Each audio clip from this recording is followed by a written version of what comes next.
Hello नमस्ते दोस्तों, स्वागत करते हैं IAS वारीस में। जैसे कि साइंस का PYQ, साइंस में आपका फिजिक्स, केमिस्ट्री, बायो तीनों से सेक्शन से प्रश्न आते हैं, लेकिन सबसे ज़्यादा प्रश्न आपके फिजिक्स से आते हैं।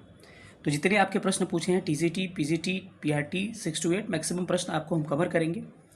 और TRE 1.0, 2.0, 3.0 के सारे प्रश्न हम लोग करने की कोशिश करेंगे। जो लोग नए चैनल पर नए हैं, चैनल को सब्सक्राइब करिएगा, पुराने लोग अधिक से अधिक वीडियो को शेयर करिएगा। एक और इन्फॉर्मेशन कि आज मैं वीडियो को थोड़ा सा टाइम वेस्ट ना हो, जिसके कारण लिखने में मुझे बहुत परेशानी होती है।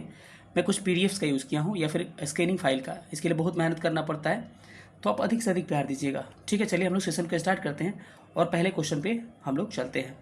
चलिए आइए, पहला क्वेश्चन आपको स्क्रीन पे दिख रहा होगा। प्रश्न कह रहा है,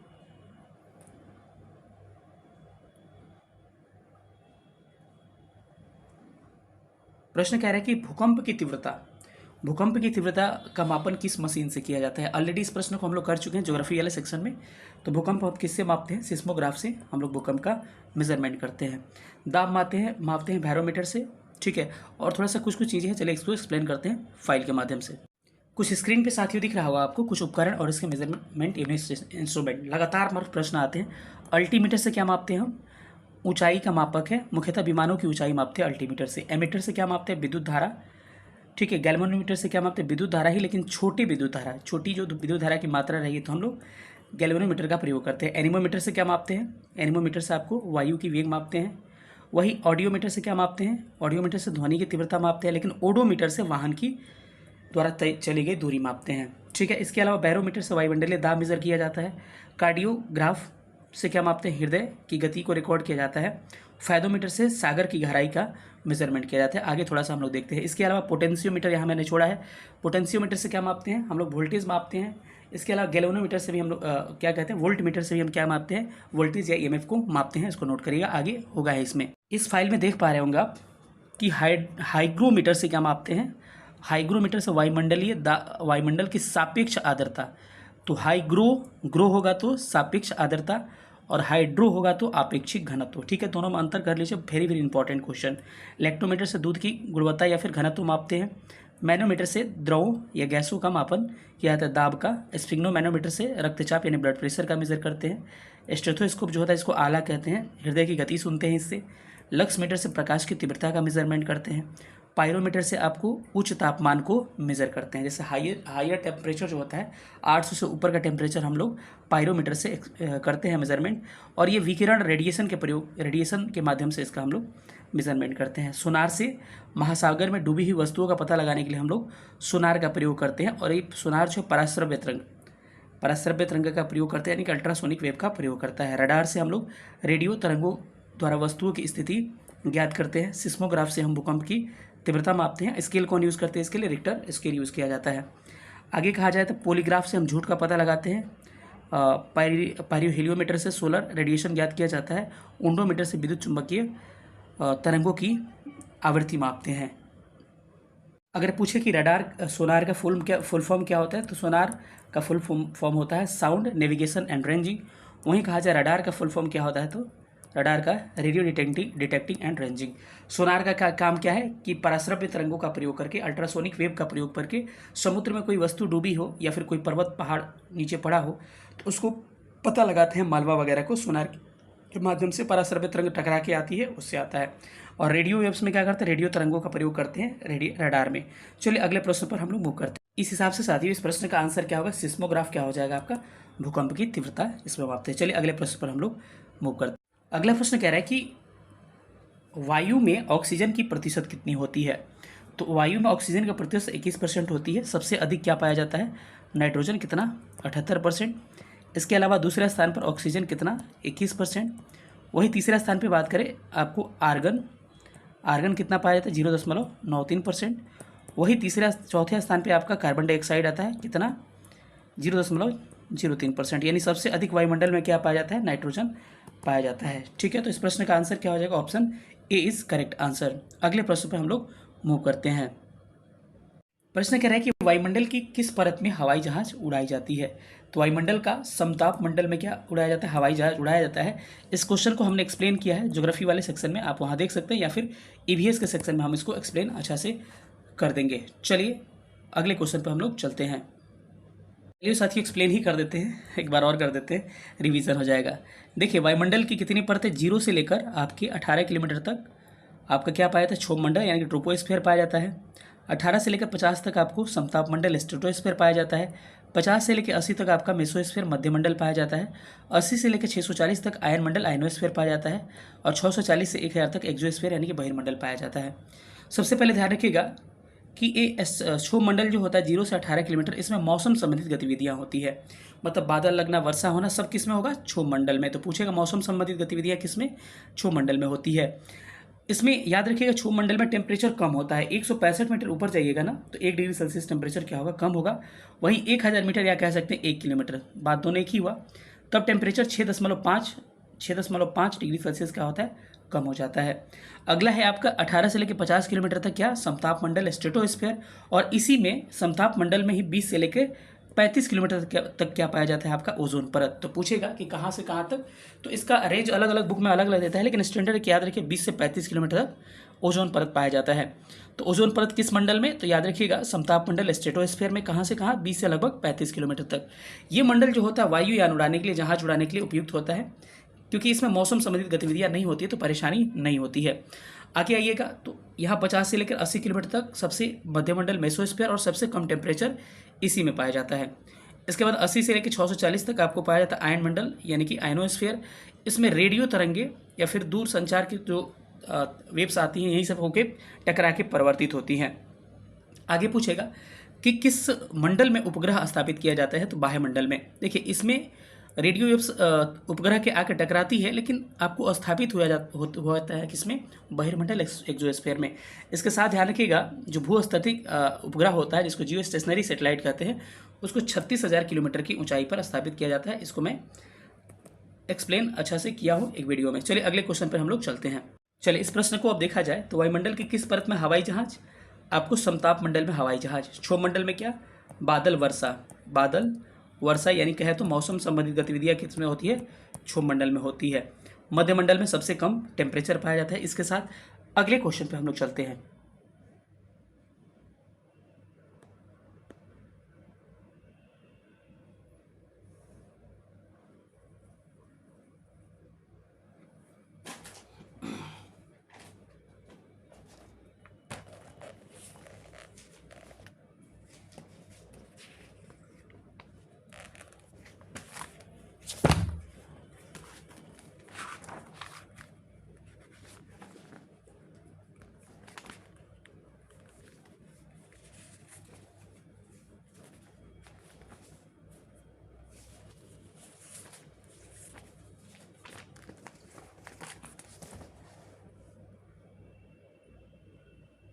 यहाँ थोड़ा सा गैप हो गया था साथियों, कोई बात नहीं। मुझे लग रहा है कि मैं पॉज किया था, पॉज करके मुझे आगे बढ़ना पड़ता है, क्योंकि क्या होता है एक्चुअली आपका टाइम वेस्ट होगा। टाइम को बचाने के लिए मैं ऐसा करता हूँ। थोड़ा सा मैं भूल गया था, पॉज किया हूँ, मेरे को लगा था, लेकिन पॉज हुआ नहीं था। निम्नलिखित में से किस प्रकार की बीमारी जल प्रदूषण से होती है, पीलिया जो होती है जल के प्रदूषण से होती है। पूछेगा कि कौन सी बीमारी जल जनित है, तो कुछ बीमारियों का मैं नाम लिख दे रहा हूँ, याद रखिएगा वो जल जनित बीमारियाँ हैं। वैसी बीमारियाँ जो जल के प्रदूषण से या फिर जल से फैलती है, उसको जल जनित रोग कहते हैं। जल जनित रोग कौन कौन से, याद रखिएगा हैज़ा, उसके बाद से टाइफाइड, इसके अलावा पीलिया, पीलिया, और पीलिया के बाद से कमला। अब कमला क्या है भाई, जॉन्डिस को कमला कहते हैं, जॉन्डिस। ये सब किससे होने वाले बीमारी हैं, जल जनित रोग है, यानी कि जल के प्रदूषण से ये सब बीमारियां होती है। चलिए आगे अगले क्वेश्चन पर हम लोग चलते हैं। अगला प्रश्न कह रहा है आपको कि बीओडी के बारे में पूछ रहा है कि बीओडी जैविक ऑक्सीजन की मांग उच्च मात्रा इंगित करती है, यानी कि बायोलॉजिकल ऑक्सीजन डिमांड इसका फुल फॉर्म होता है। क्या, बायोलॉजिकल ऑक्सीजन डिमांड। ये क्या होता है कि, अच्छा बताइए, ऑक्सीजन की डिमांड तभी होगा ना जब ऑक्सीजन कमी होगा। तो जिस पानी में बीओडी की वैल्यू ज़्यादा होती है, यानी कि बायोलॉजिकल ऑक्सीजन डिमांड ज़्यादा होता है, पानी क्या होगा, अधिक प्रदूषित होगा। क्या होगा, अधिक प्रदूषित होगा, क्योंकि उसमें ऑक्सीजन की मांग ज़्यादा है, यानी कि प्रदूषण ज़्यादा है तभी तो ऑक्सीजन की मांग है। और जिसका बीओडी कम होगा यानी कि वो शुद्ध पानी होगा। इस बात को आपको ध्यान रखना है। तो क्या कह रहा है कि बीओडी जैविक ऑक्सीजन की मांग यानी बायोलॉजिकल ऑक्सीजन डिमांड जो है किसको इंगित करती है, तो सीधे आपको ध्यान रखना है किसको इंगित करता है भाई, सिंपल सी बात है, ये इंगित करता है आपको पानी को प्रदूषित करना, यानी पानी अधिक प्रदूषित है, यानी कि बीओडी की मात्रा ज़्यादा है। अगले प्रश्न पर आते हैं। और कह रहे हैं कि हेपेटाइटिस किस प्रकार की बीमारी है। अगर नॉर्मल ऑप्शन रहता है तो ये तो वायरस से होने वाली बीमारी है हेपेटाइटिस, और ये यकृत यानी कि लीवर को प्रभावित करता है, ठीक है। लेकिन ये जो होता है ना, संदूषित भोजन से भी उत्पन्न होता है, और जल संदूषित भोजन यानी कि प्रदूषित भोजन से भी उत्पन्न होता है, और किसी के कांटेक्ट में मतलब इनडायरेक्टली आने से, कहने का सुई लगा दिया या फिर कुछ हुआ तो उससे भी, यानी कि इसका उपयुक्त में से एक से अधिक आंसर लेना चाहिए था, लिया भी शायद था, मुझे लग रहा है कि आयोग ने। तो इसका आंसर ये हो जाएगा। अगर मैं पूछूं आपसे कि यकृत यानी कि लीवर को प्रभावित करने वाली बीमारियां कौन सी है जिससे क्या होता है, आपको लीवर प्रभावित होता है, ठीक है। तो हेपेटाइटिस को आप ध्यान रख सकते हैं, हेपेटाइटिस से आपको क्या होता है, यकृत यानी कि लीवर प्रभावित होता है, ठीक है। वही आपसे पूछा जाए कि आपको तंत्रिका तंत्र यानी कि नर्वस सिस्टम किस किस रोग से प्रभावित होता है। नर्वस सिस्टम यानी कि तंत्रिका तंत्र, एक ही बात याद रखिएगा, इसका सिंपल सा ट्रिक लिख देता हूँ मैं कि टीपोरेको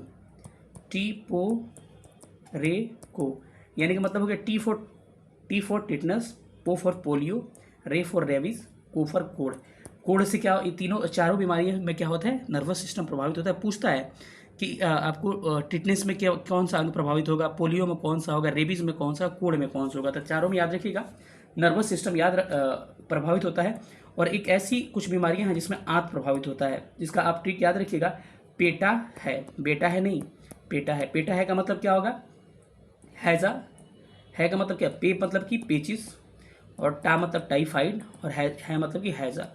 ये तीनों बीमारियों से क्या होता है, आपका प्रभावित आंत होता है। तो इसको याद रखिएगा।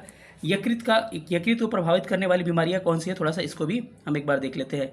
यकृत से क्या क्या, लीवर जो होता है इससे क्या प्रभावित होता है, तो इसको याद रखिएगा कि हेपेटाइटिस पीलिया, अभी हमने कहा हेपेटाइटिस पीलिया से क्या यकृत यानी कि लीवर प्रभावित होता, तो इसको ध्यान रखिएगा थोड़ा सा, यानी कि ऑप्शन इसका उपयुक्त में से एक से अधिक करेक्ट होगा। अगले प्रश्न पर चलते हैं। प्रश्न कह रहा है कि मल के द्वारा प्रदूषित पानी में मछलियों की जो मृत्यु होती है किस कारण से। तो गलफड़ों के बंद होने से ऐसा कुछ नहीं, रोगजनकों के द्वारा बिल्कुल नहीं, लेकिन ऑक्सीजन जब नहीं होगा यानी कि जल प्रदूषित होगा तो मछलियाँ क्या हो जाती है, मर जाती है। तो इसका आंसर ए हो जाएगा। अगले प्रश्न पर आते हैं, निम्नलिखित में से कौन सा प्रदूषण जनित विकार है, मतलब कि कौन सा पॉल्यूशन से होता है, ये कह रहा है। तो निकोनियोसिस है एक, उसके बाद से कुष्ठ रोग है, फ्लोरोसिस है। तो फ्लोरोसिस जो है ये प्रदूषण जनित रोग है, ऑप्शन इसका बी करेक्ट हो जाएगा। अगले प्रश्न पर हम लोग मूव करें। ये प्रश्न कह रहा है कि निम्नलिखित में से कौन सा यंत्र जिसके द्वारा विद्युत परिपथ में विद्युत धारा मापी जाती है। अभी हमने बताया कि एमीटर क्या होता है, हाइड्रोमीटर क्या होता है, किस किस यंत्र से हम क्या क्या मापते हैं, हर चीज़ को मैंने एक्सप्लेन किया था। तो याद रखिएगा कि एमीटर से विद्युत धारा मापते हैं, गैल्वेनोमीटर से छोटी विद्युत धारा मापते हैं, ठीक है। तो इसको ध्यान रखिएगा, ऑप्शन क्या होगा, इसका ऑप्शन ए करेक्ट हो जाएगा। अगले सवाल पे चलते हैं। ये प्रश्न है कि सितारों की चमकने की प्रकाशीय प्रक्रिया निम्नलिखित में से किसके द्वारा होती है, किसके कारण होती है। यानी कहने का मतलब जो तारे टिमटिमाते हैं ना आपके, तो तारों के टिमटिमाने के एक्चुअली कारण क्या है ये पूछ रहा है। तो मैं कुछ कुछ तरीका बताऊंगा, बस उसको थोड़ा सा अब नोट करिएगा, आपके सारे प्रश्न बन जाएंगे। बड़ा कन्फ्यूज़न होता है इसके द्वारा, आज के बाद कन्फ्यूज़न दूर हो जाएगा। याद रखिएगा साथियों कि अपवर्तन की जो घटनाएं होती है ना, किसकी, अपवर्तन की।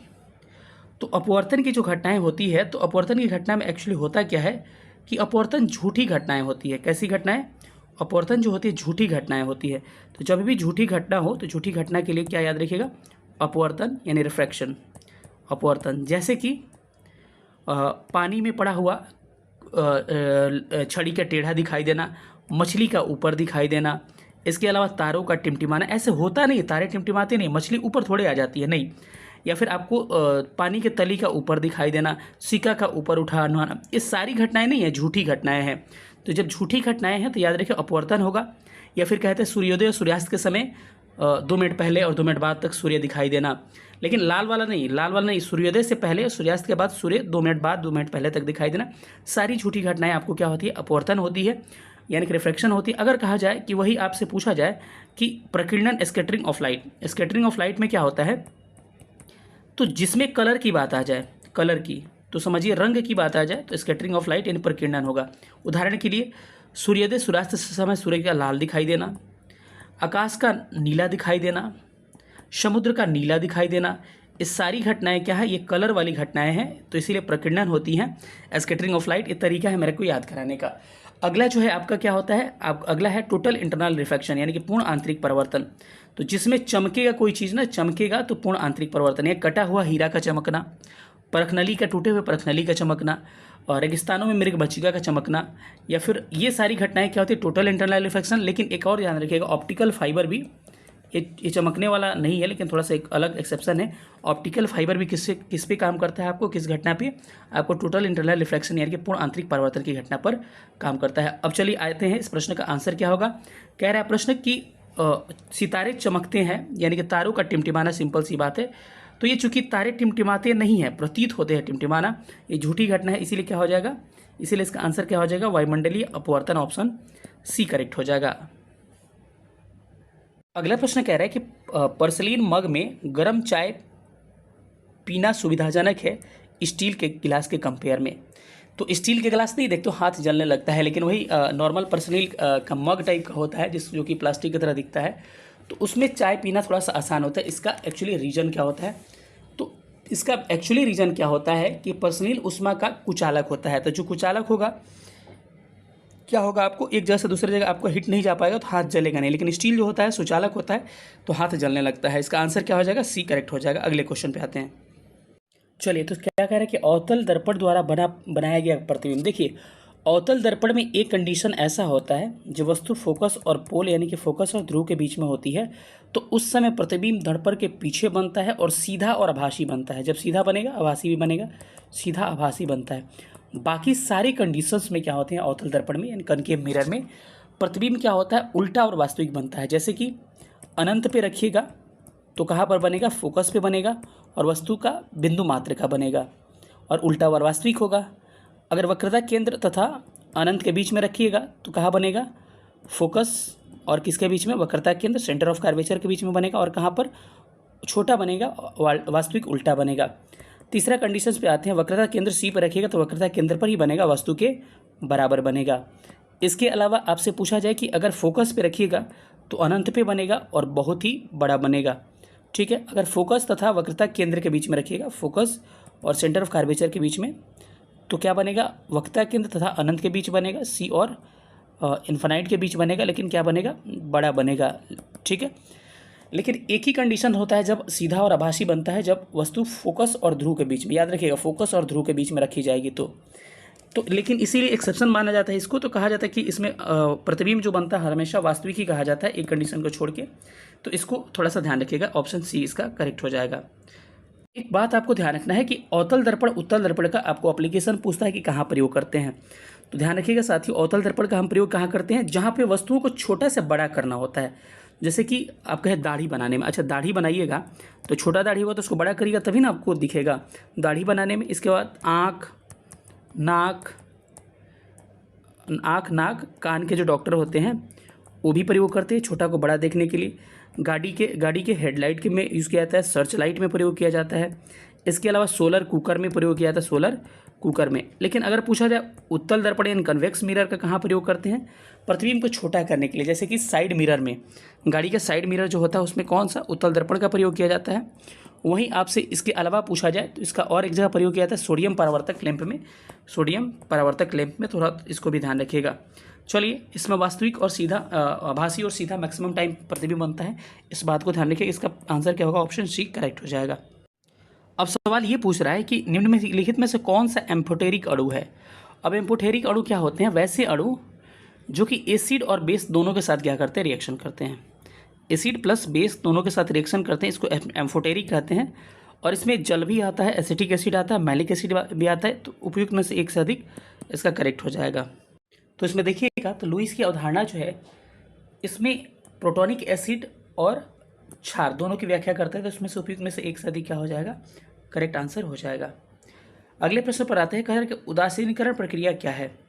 तो वैसी प्रक्रिया जिसमें एक एसिड, उदासीनीकरण प्रक्रिया क्या है, तो कह रहे हैं कि वैसी प्रक्रिया जिसमें एक एसिड जो है एक बेस से रिएक्शन करके क्या बना जाता है, साल्ट और वाटर बना देता है, साल्ट और वाटर उदासीनीकरण या फिर न्यूट्रलाइजेशन रिएक्शन कहलाता है। इसमें मानिए कि एसिड कोई HCl है और बेस NOH है, क्या बना दिया, NaCl बना दिया, नमक, और प्लस HCl बना दिया, H2O बना दिया। इस प्रक्रिया को हम क्या कहते हैं, इस प्रक्रिया को उदासीनीकरण प्रक्रिया कहा जाता है। इसको हाइड्रोलाइसिस भी कहा जाता है। तो ऑप्शन क्या हो जाएगा इसका, ऑप्शन ए करेक्ट हो जाएगा।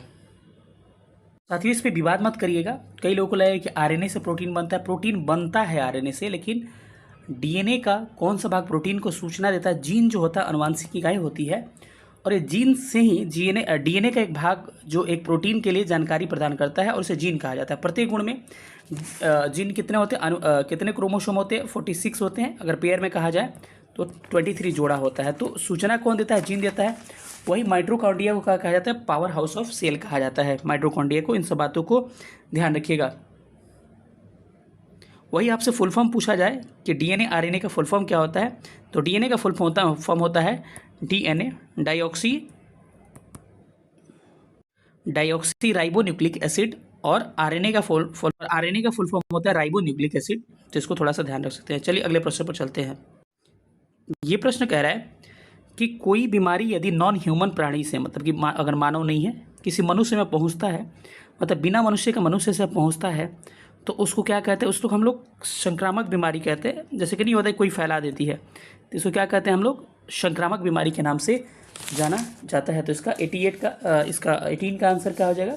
18 का आंसर आपको हो जाएगा ऑप्शन सी, संक्रामक बीमारियाँ। ठीक है, संक्रामक बीमारी जिसे आमतौर पर हम लोग संक्रामक बीमारी को भी कहा जाता है। इसमें क्या होता है?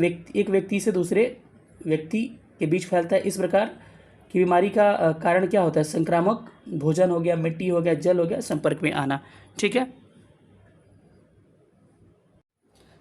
अच्छा नॉन ह्यूमन है ना, नॉन ह्यूमन नहीं, ह्यूमन से ह्यूमन में फैलेगा तो उसको संक्रामक कहते हैं। लेकिन अगर वैसी बीमारी जो नॉन ह्यूमन पर्सन से फैलती है उसको जिनोसिस कहा जाता है। क्या कहते हैं हम लोग? उसको जिनोसिस कहते हैं। ध्यान रखिएगा। यानी इस प्रश्न का आंसर क्या होगा? उपयुक्त में से कोई नहीं, ऑप्शन ई हो जाएगा। ये सारा एकदम कंफर्म आंसर है, तो इसमें संदेह नहीं करिएगा आप। तो देखिए कह रहे हैं कि वायु प्रदूषण का प्रभाव निम्नलिखित में से किस पर पाया जाता है? तो देखिए सबसे पहले तो पत्तों पर पाया जाता है। जैसे कि पत्ते गिरने लगते हैं। इसके अलावा पत्तों में कोशिकाएं जो होती हैं उसकी क्लोरोफिल अवघटित जो करती हैं उसको बंद कर देती हैं। इसके अलावा पौधों में प्रदूषण की स्थिति में पत्तियां मर जाती हैं। लेकिन इसके अलावा पौधे बौने भी रह जाते हैं, यानी कि वृद्धि रुक जाती है। तो कहीं ना कहीं तना वगैरह का भी प्रभाव देखने को मिलता है। इसीलिए उपयुक्त में से एक से अधिक ही इसका आंसर लेना क्या होगा? मेरे ख्याल से सही रहेगा। अगला कह रहा है कि इलेक्ट्रॉन का प्रवाह निम्नलिखित में से क्या कहलाता है? तो इसको विद्युत धारा कहते हैं। इसको एम्पियर में मापा जाता है।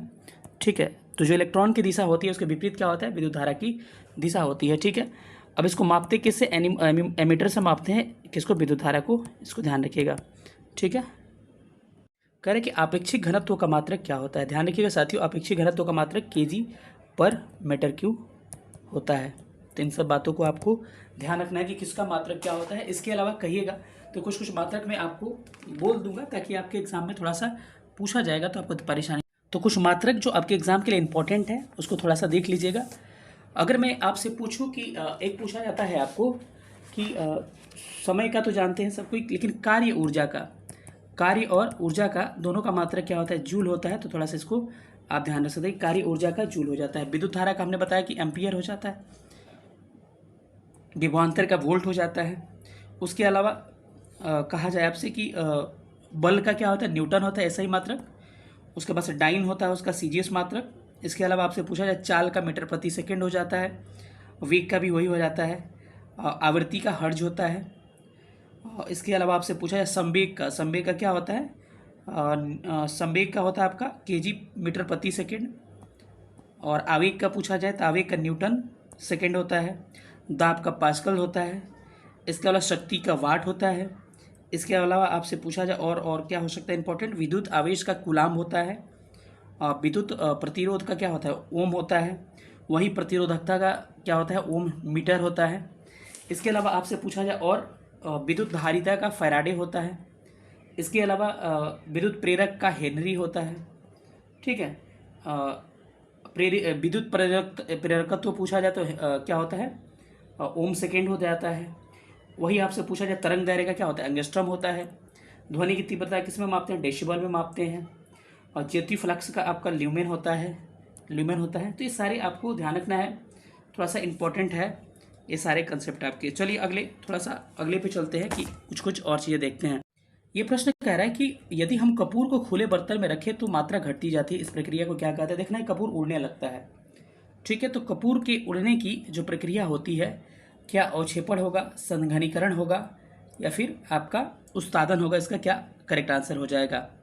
ठीक है, तो इसका आंसर करेक्ट क्या हो जाएगा, इसको हम लोग कहते हैं कि उपयुक्त में से कोई नहीं, ऊर्ध्वपातन सब्लिमेशन कहा जाता है कि कपूर जो होता है सीधे ठोस से गैस अवस्था में परिवर्तित हो जाता है, इसको हम लोग क्या कहते हैं, सब्लिमेशन कहते हैं, यानी कि ऊर्ध्वपातन कहते हैं। ऑप्शन इसका डी हो जाएगा। ठीक है, गैसों का आपको सीधे द्रव में बदलना संघनीकरण कहलाता है, कंडेंसेशन कहलाता है। तो ये सब थोड़ा सा ध्यान रखिएगा।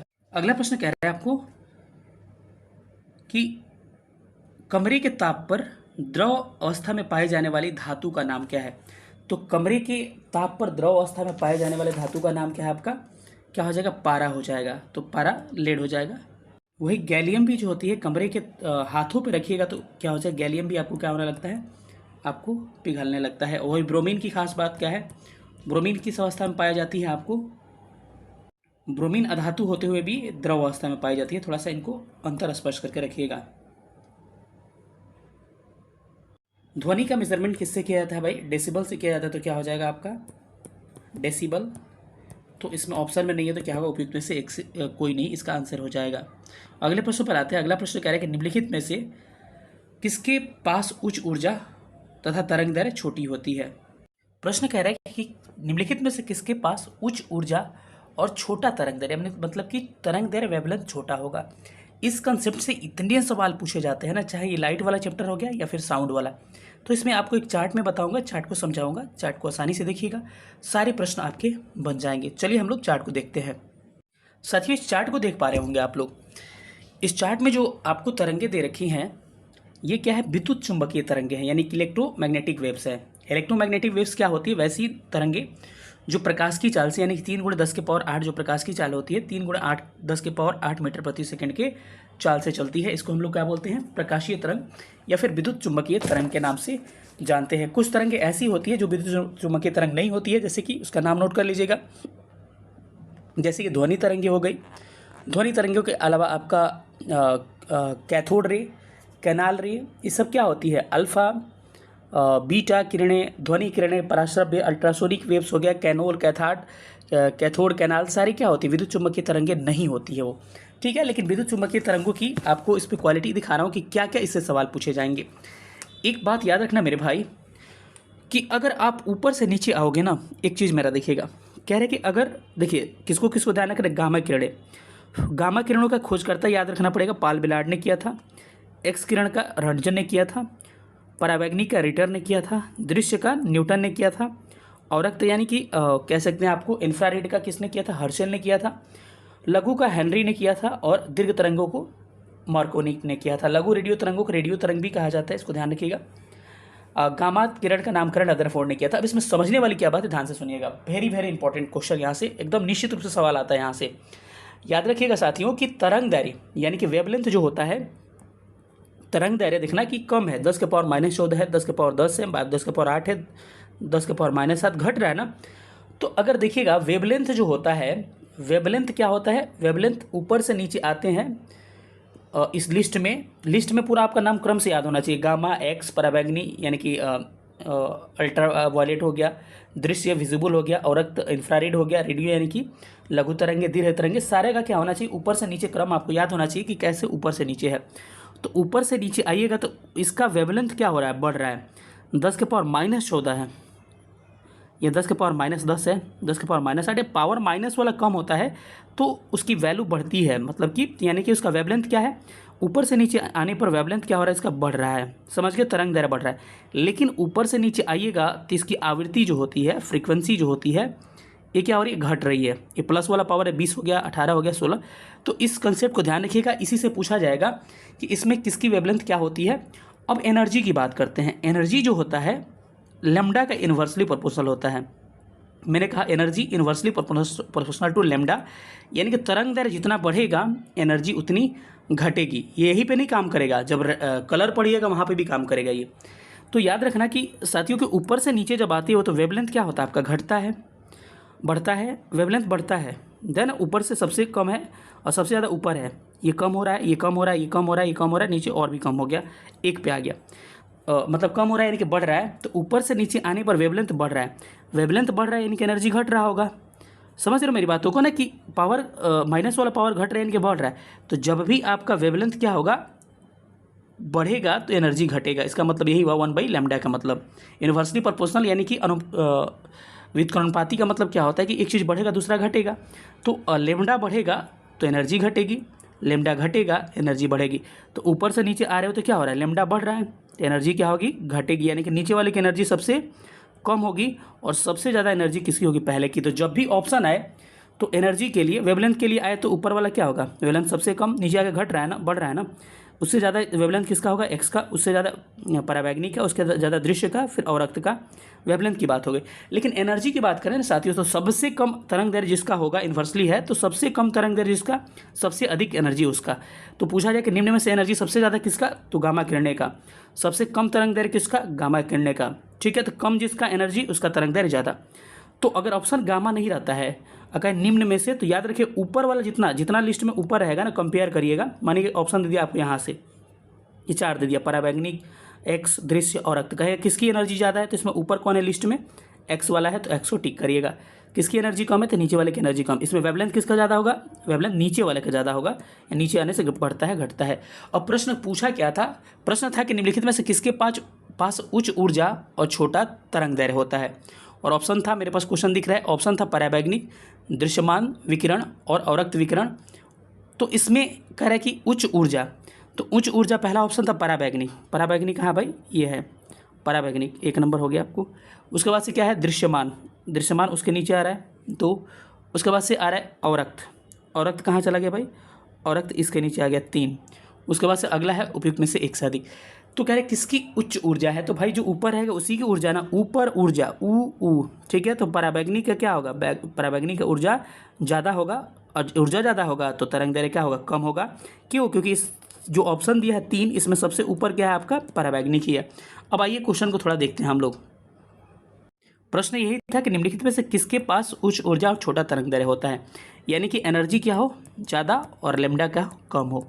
तो इसमें जाइएगा, लिस्ट देखिएगा, तो सबसे अधिक किसका होगा, अल्ट्रा वायलेट का परावैग्निक है, क्योंकि पहले परावैग्निक होता है, परावैग्निक पहले होता है, उसके बाद से दृश्यमान होता है, डी लिख रहा हूँ दृश्यमान को, उसके बाद से अवरक्त होता है।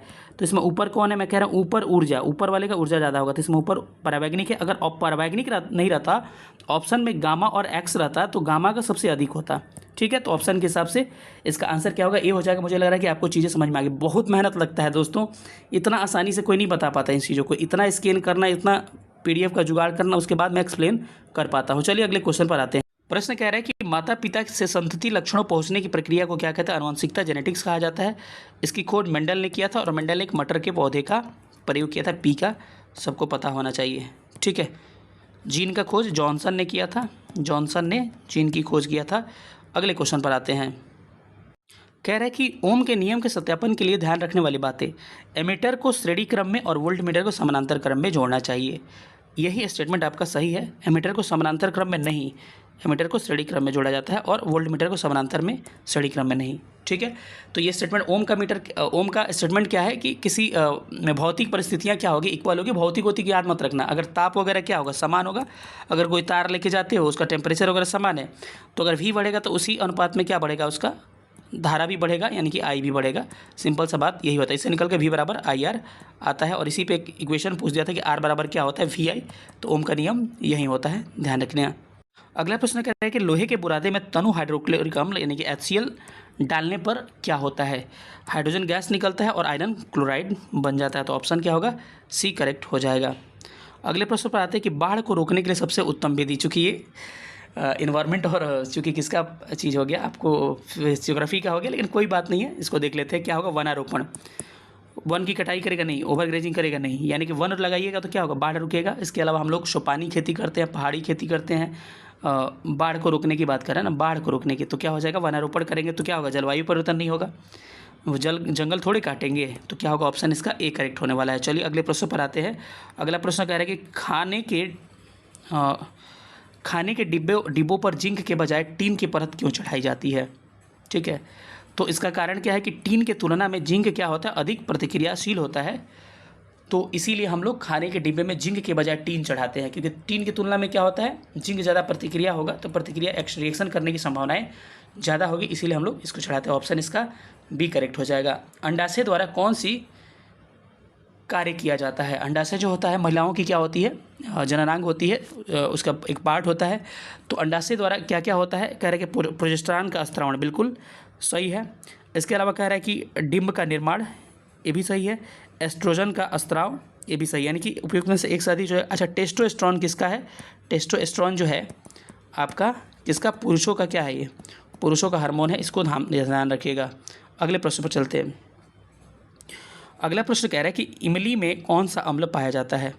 तो इमली में कौन सा अम्ल पाया जाता है साथियों? इमली में टार्टरिक अम्ल पाया जाता है। इसके अलावा कुछ अम्लों की बात किया जाए जो कि आपको इसके एसिड बेस वाला, जिन्होंने चैप्टर मेरा नहीं देखा होगा एसिड बेस वाला, एक बार जाकर देख लीजिएगा, प्लेलिस्ट में होगा। साथियों कुछ बातें याद रखते हैं जिसमें एसिड बेस वाला नहीं देखे होगे, जाकर देख लीजिएगा। इमली में टार्टरिक होता है, सबको पता है, लेकिन कुछ और चीज़ें आपको ध्यान रखना पड़ेगा। अंगूर में भी क्या होता है? अंगूर में भी टार्टरिक होता है। लैक्टिक अम्ल किस में होता है? दूधों में, और खट्टे दूध और दही में लैक्टिक अम्ल पाया जाता है। मेथनोइक अम्ल पूछा जाता है, इसी को फार्मिक अम्ल कहते हैं। किसमें होता है? चींटियों का डंक और एक नेटाल होता है, नेटाल पौधा, उसमें पाया जाता है। क्या फॉर्मिक, या फिर इसी को कहते हैं मेथनोइक एसिड कहा जाता है। अगर आपसे पूछा सिरका और अचार में कौन सी भाई एसिटिक एसिड पाया जाता है? कौन सा एसिटिक एसिड पाया जाता है? खट्टे पदार्थों में क्या पाया जाता है?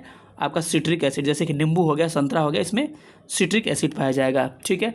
अगर पूछा जाए टमाटर में क्या पाया जाता है? ऑक्जेलिक अम्ल पाया जाता है। इसके अलावा आपसे पूछा जाए कि बिच्छू में भी मेथनोइक ही होगा। ठीक है। दुर्गंधयुक्त मक्खन में ब्यूटायरिक अम्ल, कौन सी? ब्यूटायरिक अम्ल। अगर कहा जाए सेव में आपका मैलिक अम्ल, सेव में पाया जाता है मैलिक अम्ल। थोड़ा सा इसको ध्यान रखिएगा, इंपॉर्टेंट है आपके एग्जाम के लिए। चलिए हम लोग थोड़ा सा आगे बढ़ते हैं। अब इस प्रश्न को देखते हैं, तो इसका आंसर टार्टरिक अम्ल था। अब अगले क्वेश्चन पर मूव करते हैं। अगला प्रश्न कह रहा है कि कोलीफार्म क्या है? क्लोरोफार्म नहीं है, क्लोरोफार्म CH3Cl होता है, वो कोलीफार्म दूसरा है, क्लोरोफार्म दूसरा है। तो कोलीफार्म क्या है?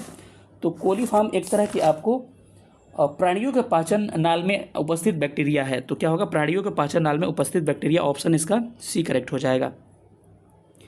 विद्युत विभव को मापने के लिए किस उपकरण का प्रयोग किया जाता है? तो ध्यान रखिएगा कि विद्युत विभव को मापने के लिए एक उपकरण है जिसको कहते हैं हम लोग, आपको क्या, उपयुक्त में से एक से अधिक, यानी कि पोटेंशियोमीटर का और वोल्टमीटर का, दोनों का। गैल्वेनोमीटर से क्या मापते हैं? छोटी विद्युत धारा, और एमीटर से बड़ी विद्युत धारा या विद्युत धारा कह सकते हैं हम लोग, उसका मेजर करते हैं। तो इसका ऑप्शन क्या हो जाएगा? ऑप्शन इसका डी। देखिए इंस्ट्रूमेंट जो बताए थे स्टार्टिंग में ना, उससे कितने सवाल आपके बन रहे हैं। चलिए आगे बढ़ते हैं। अगला प्रश्न कह रहा है कि चुंबकीय क्षेत्र यानी कि इलेक्ट्रिक फील्ड जो होता है वो सदिश होता है कि अदिश राशियाँ? तो चलिए हम लोग क्लियर कर लेते हैं कि कौन सी अदिश राशि, कौन सी सदिश राशि। आइए इस फैक्ट को देखते हैं। तो साथियों कुछ राशियों का नाम मैं लिखूंगा, इसमें अदिश और सदिश मैं क्लियर कर दे रहा हूँ आपको। सबसे पहले सदिश राशि का नाम आप याद कर लीजिए कि सदिश कौन कौन सी राशियाँ होती है। इससे बाहर प्रश्न आपके नहीं आएंगे। वेग, वह जिसमें आता है मैक्सिमम टाइम, विद्युत धारा को छोड़ के वह जिसमें आता है सब सदिश में चला जाता है।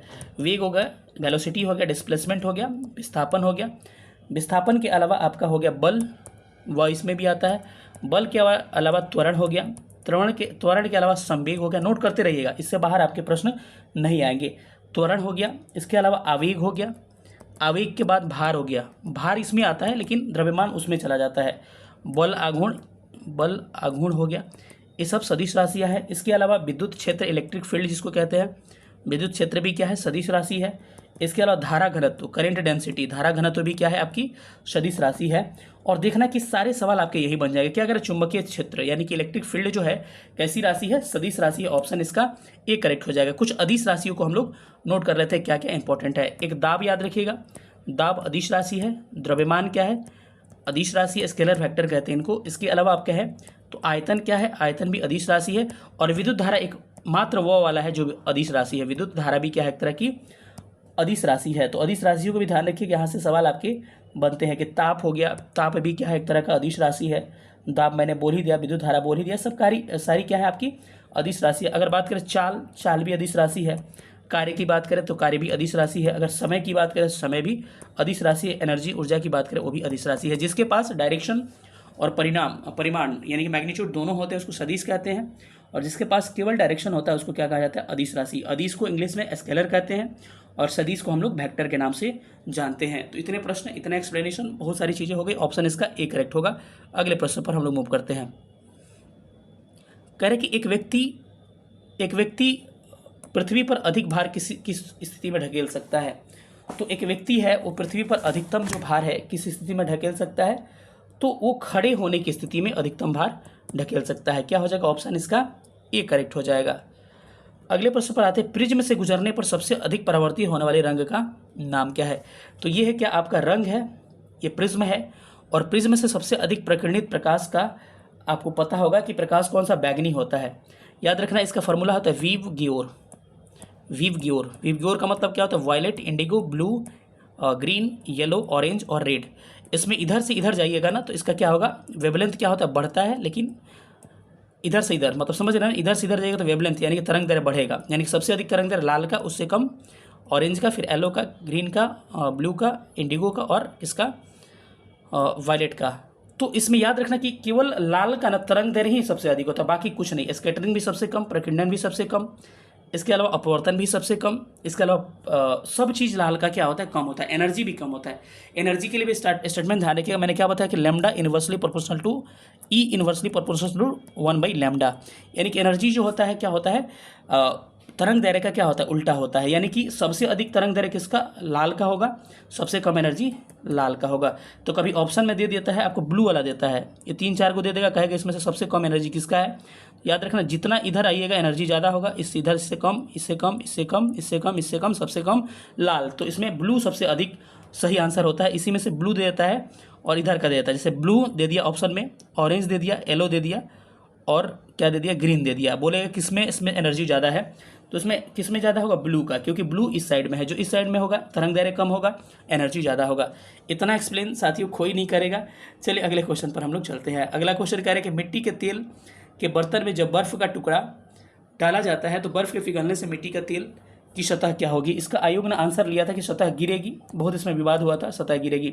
कोई बर्फ़ का टुकड़ा आपको तैरता है तो उसका 1/9 भाग बर्फ़ के ऊपर रहता है, ये भी पूछा जाता है। इसके अलावा बर्फ़ का जब पिघलता है तो उसके आयतन में, जब कोई बर्फ़ टुकड़ा तैरता रहता है अगर पिघलेगा तो उसके आयतन में, पानी के आयतन में कोई प्रभाव देखने को नहीं मिलता है। अगर कोई बर्फ़ जम जाता है तो क्या उसका आयतन बढ़ेगा कि घटेगा? आप लोग कमेंट करके बताइए। कोई बर्फ़ जमता है तो आयतन बढ़ता है कि पिघलने पर आयतन बढ़ता है? इसका आपको जवाब देना है। तो ऑप्शन इसका ए करेक्ट होगा। चलिए अगले प्रश्न पर हम लोग चलते हैं। इसका नंबरिंग उल्टा हो गया है थोड़ा। कह रहे हैं कि निम्नलिखित में से किसका पीएच मान 7 से अधिक है? तो थोड़ा पीएच मान अगर देखा जाए, खूब प्रश्न पूछ रहा है पीएच मान से।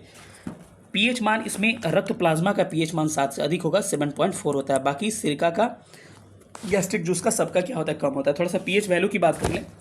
पीएच वैल्यू जो होती है किसी विलयन की अम्लीयता और क्षारीयता का क्या करती है? मेजरमेंट करती है। अगर कोई लिटमस जो है नीले को लाल कर देता है, ब्लू को रेड कर देता है तो क्या होगा? ये अम्लीय विलयन होगी, एसिडिक होगी। वही लाल को अगर नीला कर देता है तो क्या होगा? विलयन क्या होगा? बेसिक होगा। ठीक है। इसके बाद ध्यान रखिएगा कि लिटमस जो होता है बनता किससे है? आपको लाइकेन से बनता है। इसके अलावा कुछ और आपके सूचक होते हैं, प्राकृतिक सूचक। इंडिकेटर को क्या होता है? सूचक होता है। तो जैसे प्राकृतिक सूचक जो नेचुरली होते हैं, जैसे कि हल्दी हो गया, लाल पत्ता गोभी हो गया, लाल पत्ता गोभी। इसके अलावा आपके हो गया क्या? हल्दी हो गया, लाल पत्ता गोभी, इसके बाद से लाइकेन हो गया, ये प्राकृतिक सूचक है। लेकिन मिथाइल ऑरेंज, फेनोल्फथ्रीन, ये सब क्या है? कृत्रिम सूचक। तो इंडिकेटर को थोड़ा ध्यान रखिएगा। अब हम थोड़ा सा पीएच वैल्यू पे बात कर लेते हैं। पीएच वैल्यू किसका क्या क्या होता है थोड़ा सा एक बार नोट कर लीजिएगा। सिरका के पीएच वैल्यू बात करें साथियों तो सिरका का 2.4 होता है लगभग। गैस्ट्रिक जूस का क्या होता है? गैस्ट्रिक जूस यानी कि जठर रस का 1.2 होता है। रक्त प्लाज्मा का 7.4 होता है। अगर वही बात करें आपको आंसू का, तो आंसू का भी 7.4 ही होता है। इसके अलावा अगर कहा जाए कि लार का 6.5 से लेकर 7.4 होता है। ठीक है। इसके अलावा समुद्री जल का 8.4 होता है। इसके अलावा दूध का 6.4 होता है, कहीं 6.6 भी देता है। इसके अलावा मूत्र का 6 होता है। इसके अलावा शराब का आपका 2.8 होता है। सिरका का हमने बता ही दिया। नींबू का 2.2 होता है। 2.4 भी दिया रहेगा, लेकिन ऐसा प्रश्न आपको मिलेगा ना कि आराम से उसको क्लियर कर लीजिएगा। सबसे इंपॉर्टेंट है मिल्क ऑफ मैग्नीशिया का। मिल्क ऑफ मैग्नीशिया MgOH का होल ट्वाइस का 10 होता है। एक क्वेश्चन एग्जाम में आने का संभावनाएं हैं। NaOH NCERT का है, इसका भी कितना होता है? 10 होता है।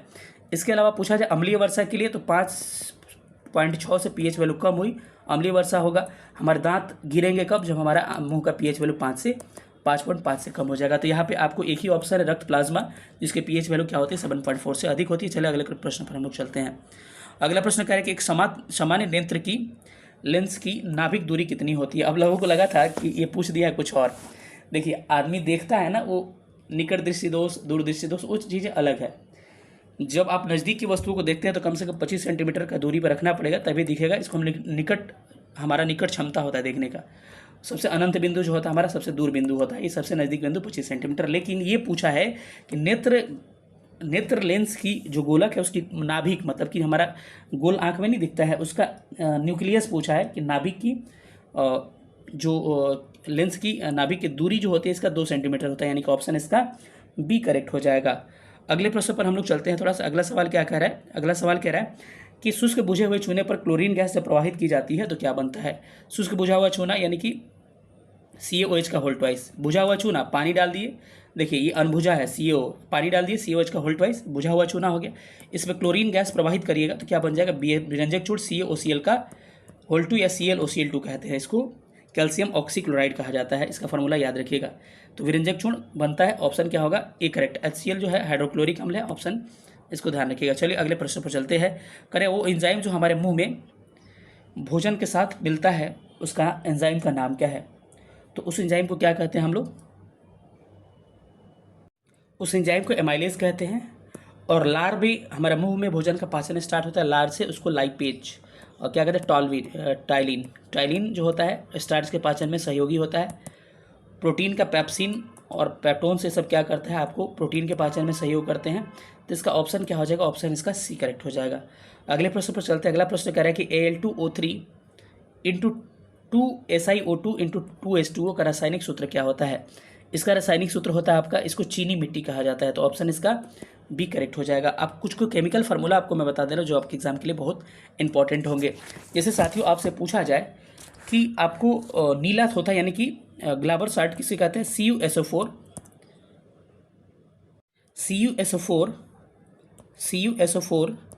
Into copper sulphate into 5H2 होगा, इसको क्या कहते हैं हम लोग? नीला थोथा कहते हैं। नोट करना है तो नोट कर सकते हैं। वहीं उजला थोथा क्या होता है? Zinc sulphate. देखिए लिख इसलिए रहा हो हर चीज़ की टाइम लगेगा और आपको बस रिवाइज कराना है। जिंक सल्फेट इंटू 7H2O को हम लोग उजला थोथा या सफ़ेद थोथा के नाम से जानते हैं।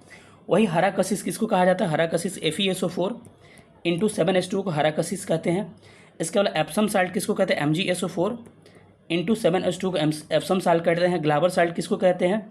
तो Na2 sodium SO4 sodium sulphate into 10H2O को हम लोग ग्लाबर साल्ट के नाम से जानते हैं। इसके अलावा पूछा जाता है धुआं सोडा क्या होता है? सोडियम कार्बोनेट इंटू 10H2O क्या होता है? धुआं सोडा के नाम से जानते हैं इसको। वही खावा सोडा क्या होता है? NaHCO3 क्या कहता है आपको? खावा सोडा या बेकिंग सोडा इसको कहा जाता है। इसके अलावा बहुत सारे फार्मूले हैं। NaOH इसको कास्टिक सोडा के नाम से जाना जाता है, इसको भी ध्यान रखिएगा। क्लोरोफार्म का फॉर्मूला CH3Cl होता है। वही हमने कहा था कि कैल्शियम ऑक्सीक्लोराइड या कह सकते हैं विरंजक चूर्ण का फॉर्मूला हो जाएगा। वही मैं आपसे पूछ दूं कि जिप्सम का formula CuSO4 into 2H2O gypsum होता है। वहीं मैं आपसे पूछ दूं प्लास्टर ऑफ पेरिस क्या होता है? जिप्सम का ही फॉर्मूला होता है लेकिन हेमीहाइड्रेट हाफ H2O हो जाता है। इस सारे फार्मूलेस को आपको ध्यान रखना, एग्जाम के लिए वेरी वेरी इंपॉर्टेंट हो सकते हैं। चलिए अगले क्वेश्चन पे हम लोग मूव करते हैं। अगला प्रश्न क्या कह रहा है? अगला प्रश्न कह रहा है कि नाभिकीय रिएक्टरों में D2O यानी भारी जल का प्रयोग कहा। भारी जल का खोज यूरो ने किया था, यूरे ने, और इसका एटॉमिक मास 20 होता है, सबका 18 लेकिन इसका 20 होता है। और इसका प्रयोग हम कहाँ पर करते हैं? इसका प्रयोग हम लोग मॉडरेटर के रूप में करते हैं, यानी कि मंदक के रूप में किया जाता है। भारी जल और ग्रेफाइट का प्रयोग हम लोग मॉडरेटर के रूप में करते हैं। ठीक है, चलिए अगले प्रश्न पर हम लोग मूव करते हैं। अगला प्रश्न कर रहा है कि लैक्टियल निम्नलिखित में से किससे संबंधित है? लैक्टियल निम्नलिखित में से किससे संबंधित है? तो ये संबंधित है आपका वसा अवशोषण से, यानी कि ऑप्शन इसका सी करेक्ट हो जाएगा। अगले प्रश्न पर आते हैं, थोड़ा सा फास्ट बढ़ते हैं क्योंकि वीडियो लंबी हो जाएगी। अगला प्रश्न करें कि प्रकाश संश्लेषण के अध्ययन से संबंधित वनस्पति की विज्ञान की अध्ययन क्या कहलाती है?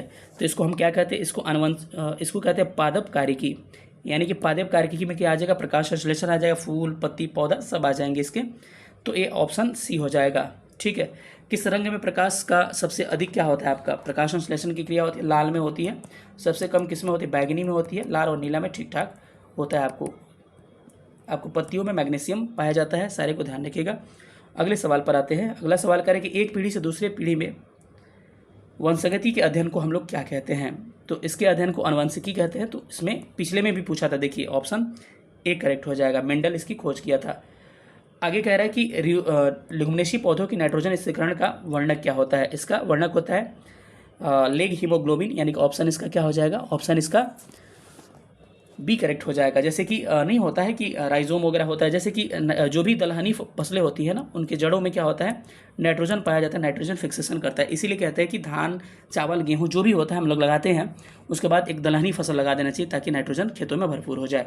तो मटर हो गया, चना हो गया, अरहर हो गया, ये क्या है, नाइट्रोजनी फसल है और ये नाइट्रोजन फिक्सेशन करते हैं। चलिए अगले प्रश्न पर हम लोग मूव करते हैं। अगला प्रश्न कह रहा है कि किसी दिए हुए चालक की प्रतिरोधकता निर्भर करती है। किसी दिए हुए चालक की प्रतिरोधकता किस पर निर्भर करती है मेरे भाई, तो वो निर्भर करती है आपको उसके, ये बड़ा इंपॉर्टेंट प्रश्न है कि किसी दिए हुए चालक की कंडक्टर का प्रतिरोधकता निर्भर करती है किस पे, तापमान पे। यानी कि तापमान अगर बढ़ेगा तो प्रतिरोध क्या होगा, वो भी बढ़ेगा, जिसके कारण क्या होता है कि जो कंडक्टर होता है, चालक जो होता है, वो उसकी चालकता कम हो जाती है। क्या होती है, चालकता कम हो जाती है। यानी कि कहा जाए कि किसी में टेम्परेचर बढ़ाइएगा किसी कंडक्टर में, यानी कि किसी विद्युत धारा प्रवाहित हो रही है तो प्रतिरोध बढ़ेगा, प्रतिरोध मतलब विरोध बढ़ेगा उसका, ठीक है, विरोध बढ़ेगा तो विद्युत धारा क्या होगी, कम होगी। लेकिन सेमीकंडक्टर, यानी कि सेमीकंडक्टर में क्या होता है, उल्टा होता है। उसमें क्या होता है कि आप टेम्परेचर बढ़ाइएगा तो क्या होगा, आपका तापमान अगर बढ़ाइएगा, टेम्परेचर अगर इंक्रीज करते हैं तो प्रतिरोधकता क्या होगी, वो इंक्रीज कर जाएगी। यानी कि क्या मैंने कहा कि अगर टेम्परेचर बढ़ाइएगा तो क्या होगा, उसमें प्रतिरोधकता क्या हो जाएगी, घट जाएगी। यानी कि टेम्परेचर बढ़ने पे और प्रतिरोधकता घटेगी तो विद्युत धारा क्या हो जाएगी, बढ़ जाएगी। तो सेमीकंडक्टर में उल्टा होता है कि प्रतिरोध बढ़ेगा, तापमान बढ़ेगा तो उसमें प्रतिरोध क्या हो जाएगा, घट जाएगा। जब प्रतिरोध घटेगा आर, टेम्परेचर बढ़ेगा, आर घटेगा तो क्या होगा, विद्युत धारा बढ़ जाएगा कि नहीं, इलेक्ट्रिसिटी बढ़ जाएगी। तो इसका चालक के लिए तो ऑप्शन ए हो गया, तापमान। चलिए अगले क्वेश्चन पर चलते हैं। अगला प्रश्न कह रहा है कि किसी दिए गए समय अंतराल में एक कण की वेग समय ग्राफ की क्षेत्र की प्रकृति क्या होती है। तो इसकी जो प्रकृति होती है, याद रखिएगा, विस्थापन। यानी किसी समय अंतराल में एक वेग समय ग्राफ जो आता है, वेग समय ग्राफ का है, तो अगर ऐसे हम लोग यहाँ वेलोसिटी को ड्रॉ कर लें, यहाँ समय को, तो इससे क्या निकल के सामने आता है, यहाँ पर एक ग्राफ बनेगा, इससे विस्थापन यानी कि डिस्प्लेसमेंट निकल के सामने आता है। तो इसका ऑप्शन क्या होगा, ऑप्शन ए करेक्ट हो जाएगा। अगले प्रश्न पर आते हैं कि परमाणु का नाभिक धनात्मक होता है। धनात्मक इसलिए होता है कि परमाणु के नाभिक में क्या होते हैं, नाभिक में होते हैं आपके प्रोटॉन प्लस न्यूट्रॉन। तो न्यूट्रॉन तो चार्जलेस होता है लेकिन प्रोटॉन पॉजिटिव होता है, इसीलिए जो कक्षाओं में क्या होते हैं, इलेक्ट्रॉन होते हैं और इलेक्ट्रॉन क्या होते हैं, नेगेटिव चार्ज होता है इसमें। तो ये क्या होता है, विद्युत के आपके क्या होते हैं, ये निगेटिविटी आती है। तो किसके कारण भाई, प्रोटॉनों की उपस्थिति के कारण क्या होता है, परमाणु क्या होते हैं आपके धनात्मक होते हैं, ठीक है। परमाणु भार क्या होता है, परमाणु द्रव्यमान जो होता है, प्रोटॉन और न्यूट्रॉन को मिला दीजिएगा इसकी संख्या, तो क्या निकल के आएगी, परमाणु द्रव्यमान यानी परमाणु भार निकल के आ जाएगा। Electron is equal to proton होता है, जितना इलेक्ट्रॉन उतना प्रोटॉन, उतना ही क्या होगा, परमाणु संख्या हो जाती है आपकी, ठीक है। न्यूमेरिकल का भी मौका मिलेगा, हाँ मौका क्या, जिसने नहीं देखा होगा परमाणु संरचना हमारा वीडियो पड़ा हुआ है, जाकर देख लीजिए, एक क्वेश्चन फिक्स रहेगा बीपीएससी का, वहाँ से आएगा ही, ठीक है। अगर बात किया जाए कि प्रोटॉनों की खोज किसने किया था, तो इलेक्ट्रॉन की खोज जे थॉमसन ने किया था, वही प्रोटॉन की खोज रदरफोर्ड ने किया था, ऑप्शन में रहे तो गोल्डस्टीन ले सकते हैं आपको, वही इसका न्यूट्रॉन की खोज किसने किया था, चैडविक ने किया था, जेम्स चैडविक ने, इसका नाम थोड़ा सा ध्यान रखिएगा, ठीक है। 1932 में इसका खोज किया जाता है। अगर बात किया जाए आपको एंडरसन किसका खोज किया था, एंडरसन ने खोज किया था आपका पोजिट्रॉन का। तो सारी बातें ध्यान रखिएगा, इनका आवेश वगैरह भी ध्यान रखिएगा, इलेक्ट्रॉन पे नेगेटिव, प्रोटॉन पे पॉजिटिव और न्यूट्रॉन पे चार्जलेस होता है। अब अगले प्रश्न पर थोड़ा हम लोग चलते हैं। अगला प्रश्न क्या कह रहा है, अगला प्रश्न कह रहा है निम्नलिखित में से कौन सा वोल्टेज का प्रतिनिधि करता है। तो वोल्टेज का प्रतिनिधि कौन करेगा भाई, यहाँ से अगर फार्मूला आप बैठाते हैं, थोड़ा सा ध्यान से इसको बनाइएगा, क्वेश्चन अच्छा है।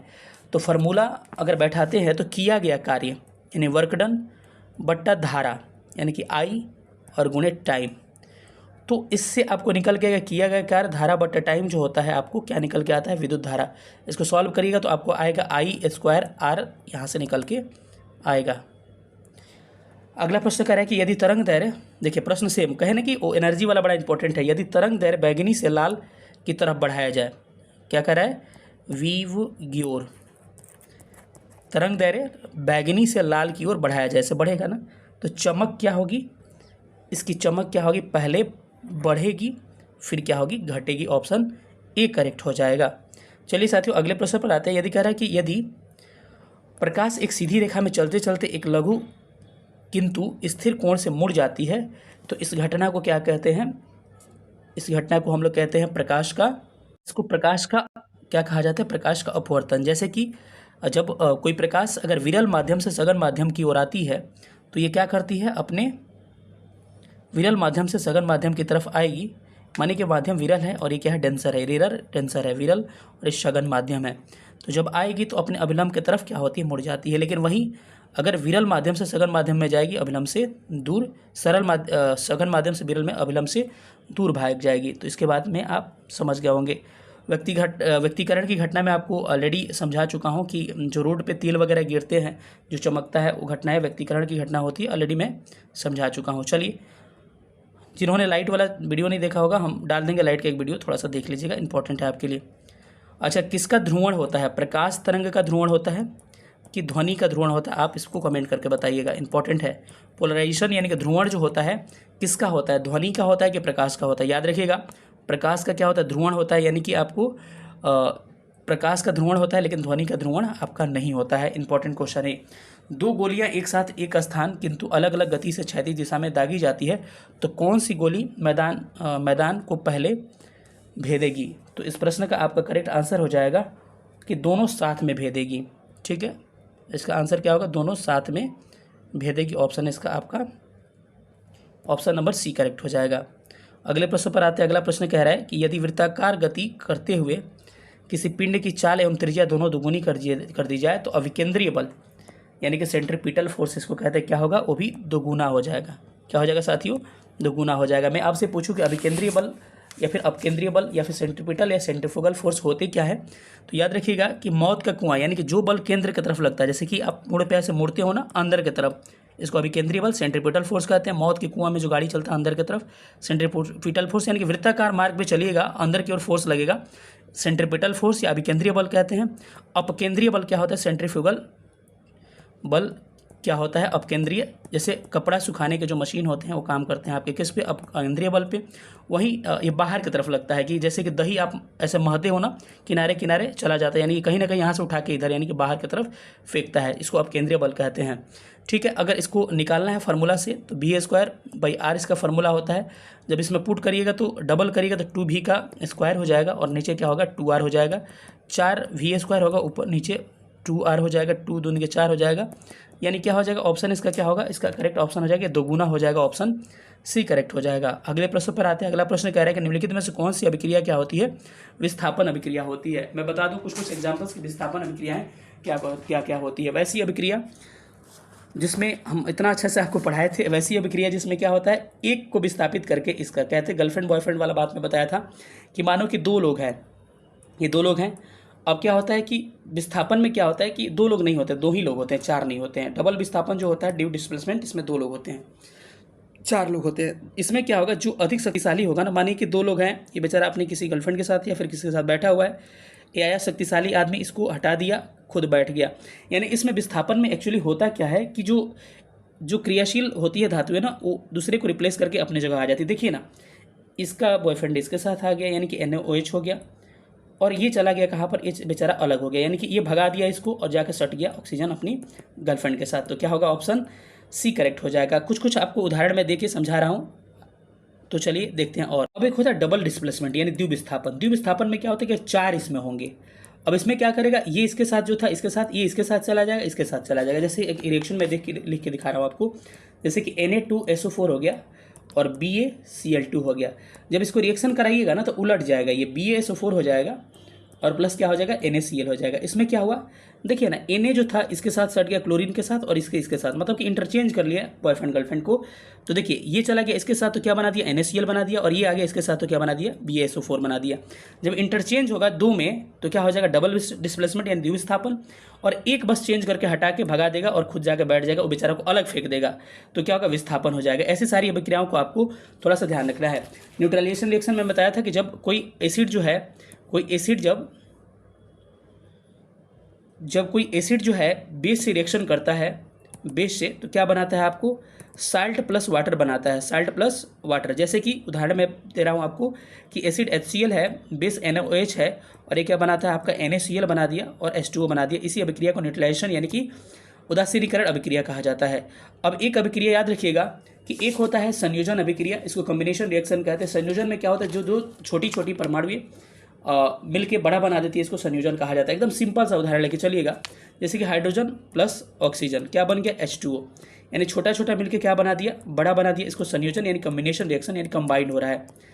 एक होता है वियोजन या विघटन। वियोजन या विघटन क्या होता है कि वैसी अभिक्रिया जिसमें एक बड़ा परमाणु टूट के छोटा परमाणु में विभक्त हो जाता है, इसको वियोजन कहा जाता है। जैसे कि कैल्शियम कार्बोनेट को अगर तोड़िएगा तो बन जाएगा CaO प्लस CO2, टूट गया ना दो भाग में, बड़ा छोटा बन गया, इसको वियोजन कहा जाता है।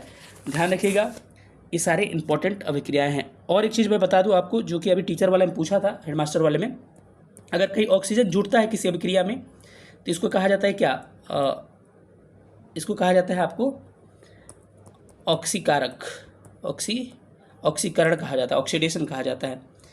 लेकिन इंग्लिश में इसको उपचयन कहते हैं। इंग्लिश में नहीं, हिंदी में ही उपचयन या फिर ऑक्सीकरण कहते हैं।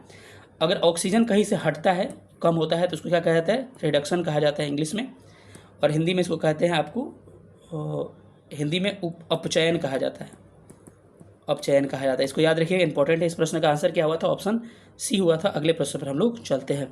अगला प्रश्न क्या कह रहा है साथियों, कह रहा है कि अदरक एक भूमिगत तना है, जड़ नहीं, क्योंकि।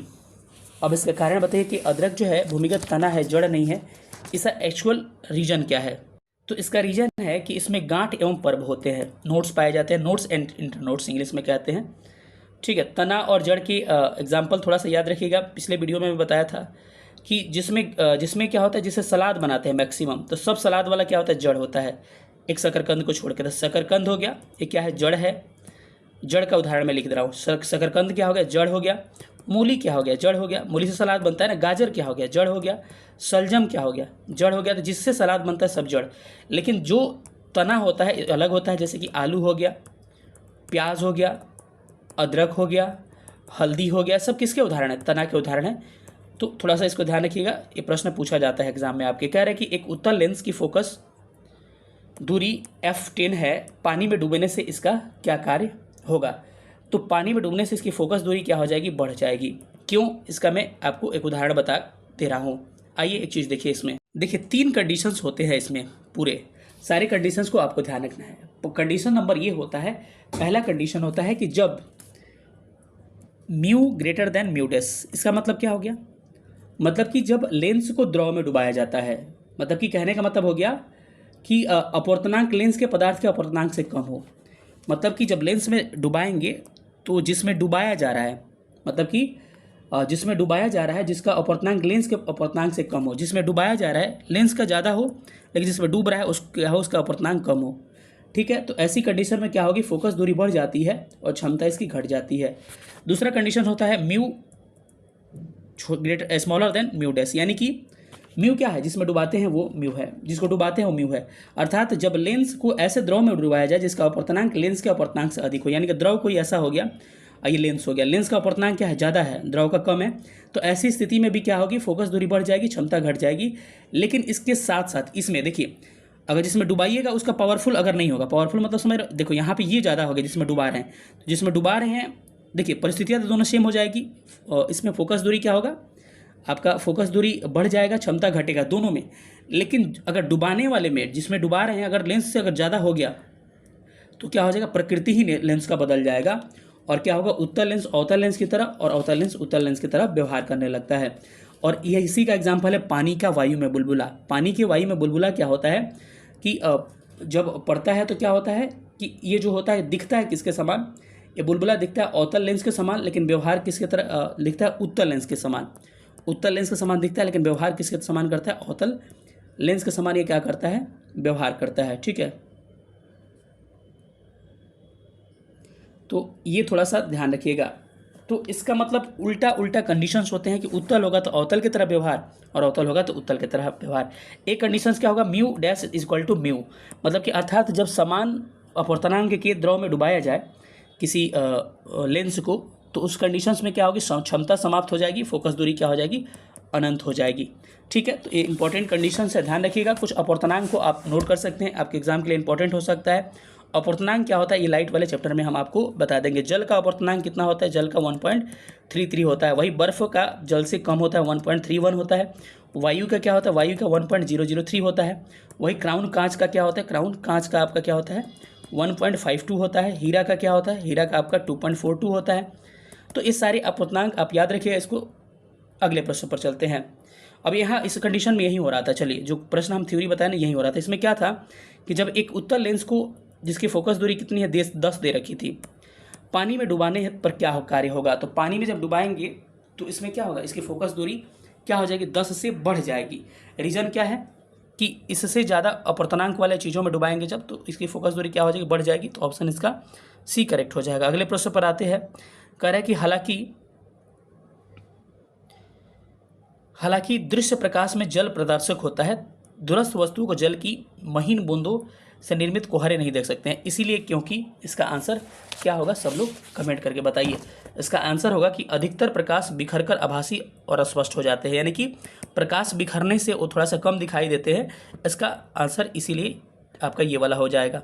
चलिए अगले प्रश्न पर चलते हैं। अगला प्रश्न कह रहा है कि एक वर्णीय प्रकाश एक माध्यम से दूसरे माध्यम में प्रवेश करता है तो कौन सा गुण नहीं बदलता है, तो याद रखिए आवृत्ति कभी नहीं बदलती है, बाकी आयाम, वेग, सब कुछ, अपूर्णांक वगैरह सब कुछ बदल जाता है। इंपॉर्टेंट प्रश्न है। मानव आँख की वस्तु प्रतिबिंब पर बनता है, कहाँ पर बनता है, रेटिना पर बनता है। रेटिना पर वास्तविक बनेगा, उल्टा बनेगा, और वस्तु से क्या बनेगा, छोटा बनेगा। इसको थोड़ा सा याद रखिएगा। ठीक है, अगर समतल दर्पण में हमको प्रतिबिंब बनाना है और पूरा प्रतिबिंब देखना है तो हमारा जो हाइट होगा उसके आधा कम से कम मिरर का हाइट होना चाहिए। अगर मेरा हाइट कितना है, अगर 150 सेंटीमीटर है तो मिरर का कम से कम 75 मीटर या सेंटीमीटर होना चाहिए। चलिए अगले प्रश्न पर आते हैं। ध्वनि तरंगों का सबसे तीव्रतम वेग किसमें होता है, ध्वनि तरंगों का सबसे तेज जो वेग होता है किसमें होता है मेरे भाई, तो याद रखिएगा सबसे तेज आपको ठोस में चलती है, सबसे सॉलिड में तेज, उसके बाद से लिक्विड में तेज, उसके बाद से गैस में तेज चलती है। तो इसका थोड़ा सा, यानी तीनों माध्यम में ध्वनि चलती है वही, और निर्वात में लेकिन ध्वनि नहीं चलती है। ध्वनि को चलने के लिए माध्यम की आवश्यकता होती है, लेकिन प्रकाश के लिए किसी माध्यम की आवश्यकता नहीं होती है। प्रकाश जो है निर्वात में भी चल सकता है। अगला प्रश्न करें, संवहन द्वारा ऊष्मा का स्थानांतरण हो सकता है। चलिए इसको थोड़ा सा ध्यान से याद रखना साथियों। ऊष्मा का स्थानांतरण मतलब कि हीट एक जगह से दूसरे जगह 3 कारणों से जाती है, 3 इसकी घटनाएं होती है। एक को कहते हैं चालन। चालन का मतलब क्या, कंडक्शन। कंडक्शन मुख्यतः ठोसों में होता है, किसमें, ठोस में। जैसे कि एग्जाम्पल मैं दे रहा हूँ कि लोहा का रड देखना कि गर्म करना, देखना कि हाथ भी जलने लगेगा, मतलब उस साइड से सीधे इस साइड गर्म हो जाएगा। इसका मतलब क्या हो गया, इसमें ऊष्मा का जो स्थानांतरण होता है एक स्थान से दूसरे स्थान तक पदार्थ के कणों के अपने स्थान पर परिवर्तन किए बिना होता है। ठीक है, परिवर्तन किए बिना होता है, यानी कि ये रॉड है, ये थोड़े यहाँ से उड़ के यहाँ तक चला जाता है हीट, आपको नहीं, इसको गर्म करेंगे, इसको गर्म करेंगे, कलछा नहीं देते, कलछा रखते हैं सब्जी में, तो यहाँ गर्म होता है सीधे यहाँ आ जाता है। तो ठोसों में होता है, ये याद रखिएगा। ऐसे कणों का स्थानांतरण नहीं होते हैं। दूसरे को कहता है संवहन। संवहन क्या होती है, इंग्लिश में इसको कन्वेक्शन कहा जाता है। इसमें क्या होता है, ऊष्मा का स्थानांतरण कणों के स्थानांतरण के द्वारा होती है। जैसे कि देखना कि वायुमंडल जो गर्म होती है तो ऊपर का वायु, नीचे का वायु गर्म होगा, ऊपर आके ऊपर चला जाएगा, ऊपर जाएगा, फिर नीचे दूसरी वायु आएगी, फिर ये गर्म करके ऊपर चली जाएगी, यानी कि इसका कणों का स्थानांतरण होता है। और स्थानांतरण से क्या होता है, संवहनीय धाराएं चलती है।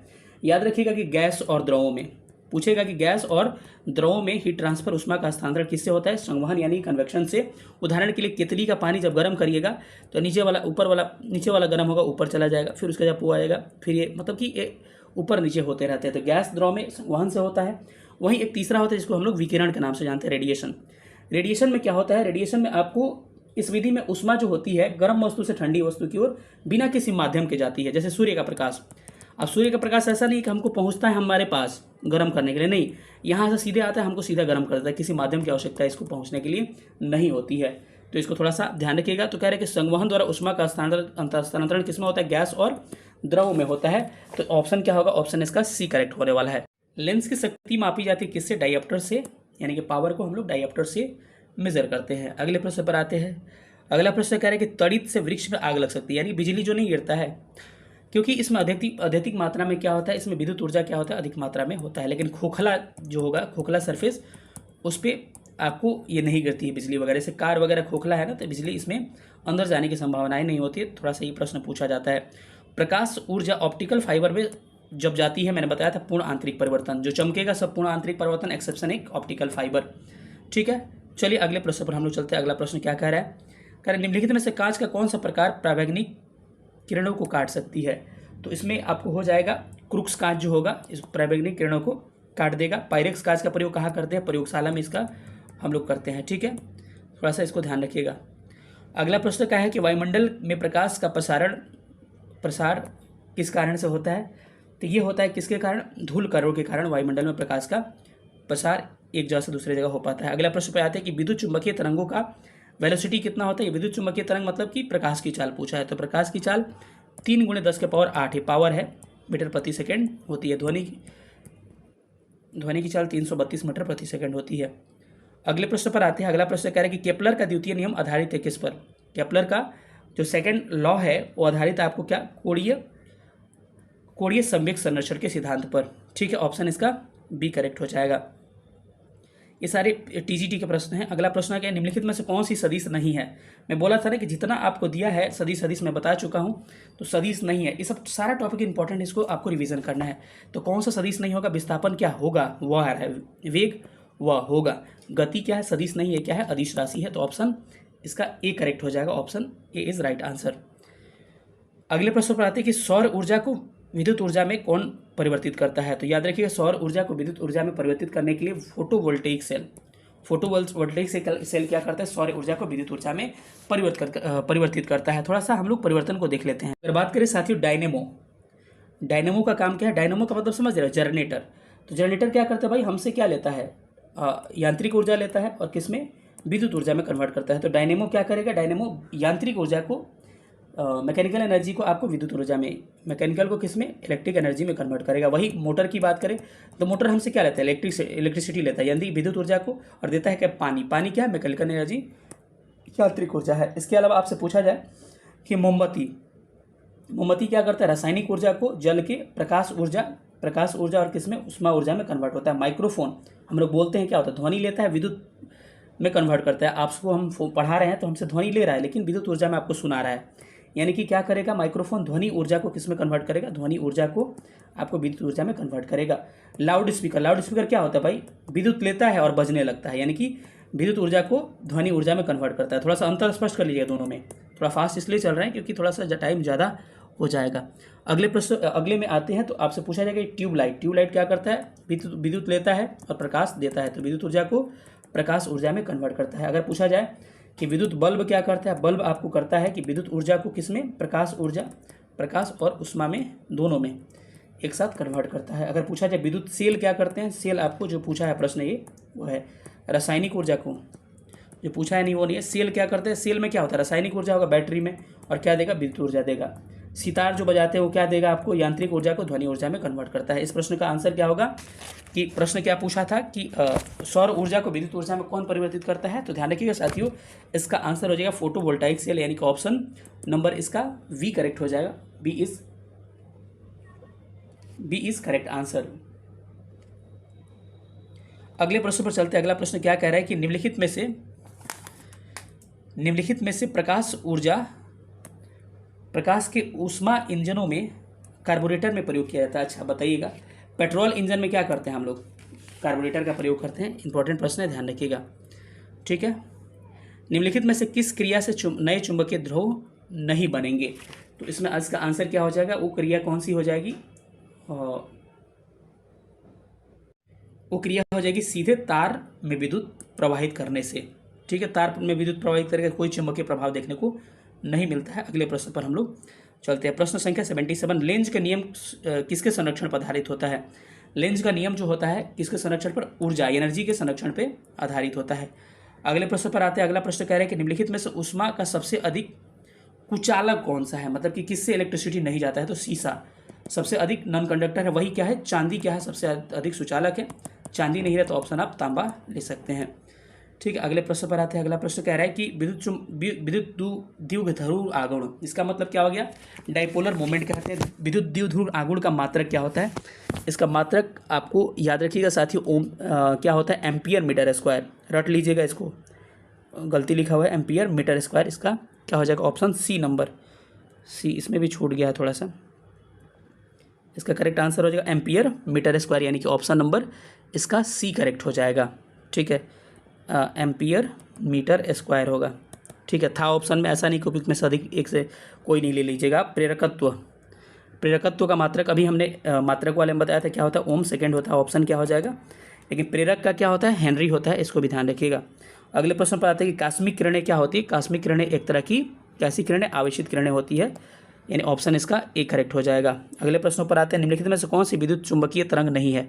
मैं बोला था कि विद्युत चुंबकीय तरंग कौन कौन सी है, गामा हो गया, एक्स हो गया, उसके बाद से औरक, जिसका लिस्ट हमने दिखाया था, औरक किरणें हो गया, उसके बाद से क्या हो गया, पराबैंगनी किरणें हो गया, रेडियो वेव्स हो गया। लेकिन इसमें से कौन नहीं है, तो गामा है, एक्स है, तो बीटा नहीं है। बीटा, अल्फ़ा, ये सब क्या है, बीटा हो गया, अल्फ़ा हो गया, कैथोड हो गया, ध्वनि हो गया, कैनाल हो गया, ये सारा नहीं है। ठीक है, अगले प्रश्न पर चलते हैं। अगला प्रश्न क्या कह रहा है कि गर्म करने पर एक अर्धचालक का प्रतिरोध, मैं पहले ही बताया था कि कंडक्टर जब होगा ना, तो गर्म करिएगा तो उसका प्रतिरोध क्या होगा, बढ़ जाएगा। कंडक्टर जो होगा गर्म, देखिए जैसे कंडक्टर जो होगा उसको गर्म करिएगा तो उसका प्रतिरोध, देखिए जैसे कि अर्धचालक को गर्म करिएगा, सेमीकंडक्टर को, तो इसका प्रतिरोध क्या हो जाएगा, घट जाएगा। ठीक है, इसको गर्म करिएगा तो पहले ही बताया था, गर्म करिएगा इसका प्रतिरोध क्या होगा, टेम्परेचर बढ़ाएंगे, गर्म करेंगे तो इसका प्रतिरोध क्या होगा, रेसिस्टेंस घटेगा, तो एम्पियर विद्युत धारा क्या हो जाएगी, बढ़ जाएगी। लेकिन कंडक्टर में उल्टा होता है, गर्म करेंगे तो उसका प्रतिरोध क्या हो जाएगा, कम हो जाएगा। कंडक्टर की बात कर रहा हूँ, कम होगा तो विद्युत धारा क्या हो जाएगी, प्रतिरोध बढ़ जाएगा गर्म करने पे क्या, कंडक्टर का, और विद्युत धारा क्या हो जाएगी, कम हो जाएगी। तो क्या होगा इसका आंसर, घटता है, ऑप्शन नंबर बी करेक्ट हो जाएगा। अगले प्रश्न पर आते हैं कि चक्रीय प्रक्रम में गैस की आंतरिक ऊर्जा क्या होती है, अपरिवर्तित रहती है, मानी कि गैस एक जगह से एक हाइड्रोजन एक कन्वर्ट होता है, तो इसमें कोई परिवर्तन देखने को नहीं मिलता है। अगले प्रश्न पर आते हैं, प्रश्न संख्या आपका, निम्नलिखित में से कौन सा अच्छा नाभिकीय ईंधन है। तो ध्यान रखिएगा, इसमें सबसे अच्छा नाभिकीय ईंधन किससे माना जाता है, यूरेनियम 235 को माना जाता है, जिसको परमाणु बम में बनाने में प्रयोग किया जाता है। ध्वनि की इकाई क्या होती है, डेसिबल क्या होती है, ध्वनि की इकाई होती है। हर्ट्ज क्या होती है, हर्ट्ज किसकी होती है, आवृत्ति की होती है। और तरंग संख्या किसकी होती है, वेवलेंथ का होता है, इसको ध्यान रखिएगा। निम्नलिखित में से कौन सा पॉलीएमाइड है, तो इसमें पॉलीएमाइड कौन सा है, नॉयलॉन जो होता है पॉलीएमाइड होता है। टेफ्लॉन का प्रयोग कहाँ करते हैं, न चिपकने वाली कढ़ाई जो हम यूज़ करते हैं, कुकर वगैरह, उसमें टेफ्लॉन का प्रयोग करते हैं हम लोग। चलिए आगे आते हैं। एस्प्रिन क्या है, एस्प्रिन वो चीज़ें है, मैं आपको एग्जांपल देकर समझा रहा हूँ कि ये क्या है, एसिटिलिक सैलिसिलिक अम्ल है। एस्प्रिन क्या है, एसिटिलिक सैलिसिलिक अम्ल है, ऑप्शन नंबर इसका बी सही उत्तर हो जाएगा। अगले प्रश्न पर आते हैं 89 कि निम्नलिखित में से कौन सा विटामिन में क्या पाया जाता है, कोबाल्ट पाया जाता है। तो विटामिन B12 में क्या पाया जाता है, कोबाल्ट पाया जाता है। अब थोड़ा सा विटामिन के बारे में एक चार्ट में आपको दिखा रहा हूँ, उसके बाद से हम लोग आगे थोड़ा सा बढ़ेंगे। चलिए, पहली बात कि विटामिन की खोज किया किसने था, फंक ने 1911 में किया था। और विटामिन क्या है, एक तरह की कार्बनिक यौगिक है। इसमें जो है किसी प्रकार की कैलोरी नहीं पाई जाती है, इसीलिए विटामिन से मोटापा वगैरह नहीं बढ़ता है। एक होता है जल में घुलनशील विटामिन, तो विटामिन बी और सी क्या होती है, जल में घुलनशील होती है। इसके छोड़ के मतलब क्या, ए डी ई के, ये क्या होता है, वसा, और किसमें घुलनशील होता है, कार्बनिक अम्ल में घुलनशील होता है। तो जल वाला याद रखिए, बी और सी। हमारे शरीर में चूंकि विटामिन का संश्लेषण नहीं हो पाता है, इसीलिए हम लोग विटामिन खाते हैं, या फिर विटामिन वाली चीज़ें हम लोग खाने को प्रेफर किया जाता है। तो याद रखिएगा साथियों, इसमें कुछ मैं बातों आपको बता रहा हूँ। जैसे कि कुछ विटामिन होते हैं जो हमारे शरीर द्वारा संश्लेषित होते हैं। जैसे कि विटामिन डी जो होता है, ये सूर्य के प्रकाश से हमारे शरीर में क्या होता है, कोलेस्ट्रॉल द्वारा ये निर्मित हो जाता है। वही विटामिन के जो है हमारे शरीर में जो कोलोन होते हैं जीवाणु, उनके द्वारा बन जाता है। तो विटामिन डी और के याद रखिएगा, दिनेश कार्तिक, ये थोड़ा बहुत हमारे शरीर में बन जाते हैं, इसके अलावा नहीं बनते हैं कोई। ठीक है, अब चलिए थोड़ा सा विटामिन के बारे में आपको कुछ बातें मैं समझा दूँ। तो सबसे पहले आइएगा, विटामिन ए का रासायनिक नाम सबका याद रखना पड़ेगा, रेटिनाल जिसका कहेंगे, ध्यान रखें, रेटिनाल होता है। इसकी खोज मैकुलर ने किया था। और रतौंधी और संक्रमणों का खतरा और जीरोथैलेमिया के लिए क्या है, ये लाभदायक है। ये पपीता सबसे याद रखिए, गाजर इसके लिए इंपॉर्टेंट है। विटामिन B1 को थायमिन कहते हैं, इसका भी खोज मैकुलर ने किया था। बेरी इससे रोग होता है, पॉलिश वाला चावल नहीं खाना चाहिए। थोड़े बहुत संतरा में भी मिलता है, लेकिन सी संतरा में होगा। लेकिन एक बार सवाल पूछा बीपीएससी में कि संतरा में भी होता है, ये उसने बोला था। विटामिन B2 को हम कहते हैं राइबोफ्लोविक एसिड, ये त्वचा का फटना, आंखों का लाल होना, ये सब उसका लक्षण है। विटामिन B3 की कमी क्या नाम है, निकोटेनामाइड या नियासिन कहते हैं, पेलग्रा रोग होता है इसमें। ये सब उतना इंपॉर्टेंट नहीं है, ये वाला इंपॉर्टेंट है, B2 B1 और ए वाला इंपॉर्टेंट है। बाकी B5 पेंटानोथिन होता है, ये भी इंपॉर्टेंट नहीं है। B6 पैराडॉक्सिन होता है, एनीमिया या फिर मानसिक व्याधि होता है इससे। B7 भी इंपॉर्टेंट नहीं, इसका नाम है बायोटीन है, बालों का गिरना। विटामिन B11 को फॉलिक अम्ल कहते हैं, एनीमिया होता है, रक्त अल्पता यानी कि खूनों की कमी हो जाती है। B12 आपके लिए इंपॉर्टेंट है, B1 B2 और B12। साइनाकोबालामिन, इसमें कोबाल्ट पाया जाता है, इससे कौन कौन से इसकी कमी से रोग होते हैं, तो एनीमिया और पांडु रोग। विटामिन सी इंपॉर्टेंट है, इसका एस्कॉर्बिक एसिड कहते हैं, जेम्स लिंड ने इसका खोज किया था। इतना याद रखिए जितना मैं कह रहा हूँ, आपको एक भी प्रश्न नहीं फंसेगा इसमें।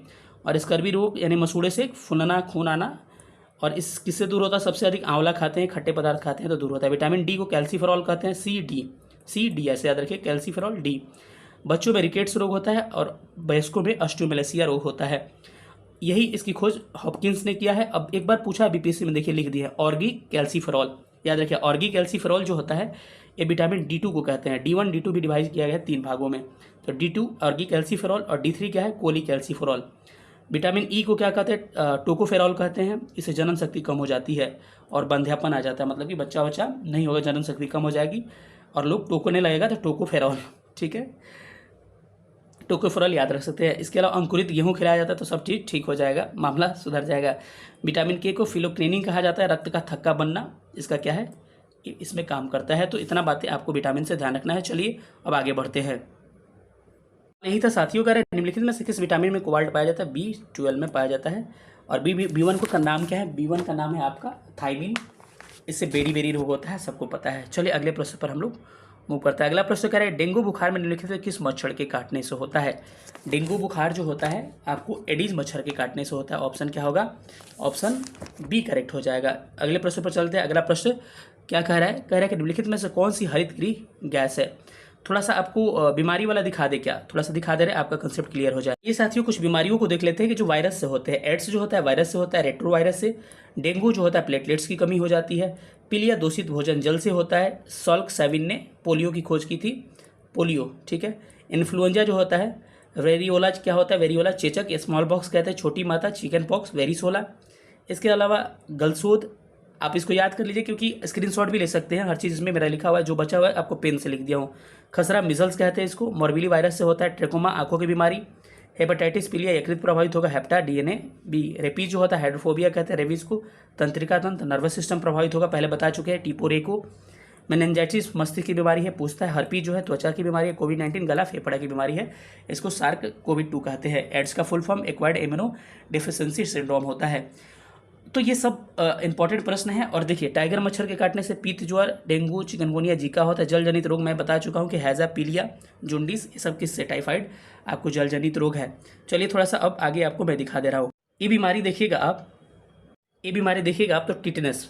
अब पूछेगा कौन सा वायरस से होता है, कौन बैक्टीरिया से, ही याद रखिए। टिटनेस से होता है, तंत्रिका तंत्र प्रभावित होगा। कोलेस्ट्रीडियम टिटनी याद रखिएगा। हैजा जिसको कालरा कहते हैं, आंत प्रभावित होगा, विब्रियो कालरा। टाइफाइड आंत ज्वर है, सैल्मोनेला टाइफाइडी। 6 टीबी जो होता है फेफड़ा, BCG का दिया जाता है टीका। माइकोट्यूबरक्लोसिस इससे होता है। आगे आपको डिप्थीरिया, श्वास नली प्रभावित होगा। कोरोनी बैक्टीरियम प्लेग जो होगा। काली खांसी, स्वतंत्र निमोनिया, फेफड़ा। कोढ़ जो होगा तंत्रिका तंत्र, गिनोरिया, सिफिलिस, और ये पैप्टिक अल्सर, ठीक है। तो बस आपसे यही पूछेगा कौन आपको जड़ जीवाणु से होता है, कौन विषाणु से, थोड़ा सा इसको ध्यान आप रख सकते हैं। आप मुझे बताइएगा कि आपको एक BCG का टीका दिया जाता है और एक DPT का दिया जाता है। DPT का टीका किसके लिए देता है, DPT, डिप्थीरिया, काली खांसी, टिटनस, याद रखिए, डिप्थीरिया, काली खांसी, टिटनस, DPT का टीका दिया जाता है, ठीक है। एजुवोडोडिन किसके लिए दवा है, आप बताइएगा, ठीक है। एलिसा टेस्ट किसके लिए किया जाता है, एड्स के लिए किया जाता है, ठीक है। इन सब बातों को आपको ध्यान रखिएगा। विडाल टेस्ट टाइफाइड के लिए किया जाता है। अब इसमें एक चीज़ आपको दिख रहा होगा, ये जो है आपको परजीवी से होने वाले रोग है, जैसे कि मलेरिया हो गया, पायरिया हो गया, सोने की बीमारी हो गया, पेचिस हो गया, कालरा हो गया। इसको देख लीजिएगा। ये जो वाहक होते हैं परजीवी जो एक जगह से दूसरे जगह पहुंचाते हैं, ये क्या होते हैं, तो प्लाज्मोडियम से होता है, प्लाज्मोडियम से मलेरिया होता है। और ये मलेरिया कारक कौन है, प्लाज्मोडियम है, लेकिन लेके जाता कौन है एक जगह से दूसरे जगह आदमी में, मादा इन्फ्लुएंजा, ठीक है। ठंड के साथ बुखार आएगा, पायरिया, मसूड़े से खून आएगा। एंट अमीबा जिंजियलिस होता है, इसको याद रखिए। सोने की बीमारी, मस्तिष्क प्रभावित होगा, ट्रिपनोसोमा कहते हैं। सीसी मक्खी इसको वाहक होती है, बहुत नींद आता है, ठीक है। पेचिस में क्या होता है, आंत की बीमारी है, एंटी अमीबा हिस्टोलिका इसका ये है। काला ज्वर क्या होता है, काला ज्वर अस्थि मज्जा यानी बोन मैरो प्रभावित होगा। लिस्मनिया डुडवानी होता है, डुनावानी मक्खी वाहक होती है, बालू मक्खी या सिक्ता मक्खी, इसको क्या कहते हैं, सैंड फ्लाई के नाम से जानते हैं। यहाँ लिख दिया हूँ, टिटनेस, पोलियो, रेबीज, कोढ़, तंत्रिका तंत्र, टीपोरेको, हेपेटाइटिस, पीलिया, यकृत प्रभावित होगा, हैजा, टाइफाइड, पेचिस, आंत यानी कि पेटा है, इससे क्या आंत प्रभावित होगा, ठीक है। इसको ध्यान रखिए। सवाल यही था, डेंगू बुखार जो होता है एंडीज मच्छर के काटने से होता है मादा, एंडीज कहते हैं इसको, तो इसको थोड़ा सा एडीज मच्छर कहा जाता है, तो इसको थोड़ा सा ध्यान रखिएगा। इसका आंसर क्या हो जाएगा? आंसर इसका बी करेक्ट हो जाएगा। अगले प्रश्न पर आते हैं। अगला प्रश्न कह रहे हैं कि निम्नलिखित में से कौन सी हरित गृह गैस है? वैसी गैस जो तापमान वायुमंडल की बढ़ा देती है पृथ्वी की, उसको ग्रीन हाउस गैस या हरित गैस कहा जाता है। इसमें क्या क्या आएगा? सबसे अधिक जलवाष्प होता है, जलवाष्प के अलावा आप कहा जाए मीथेन होता है, मीथेन के अलावा कार्बन डाइऑक्साइड होता है, इसके बाद नाइट्रस ऑक्साइड होता है।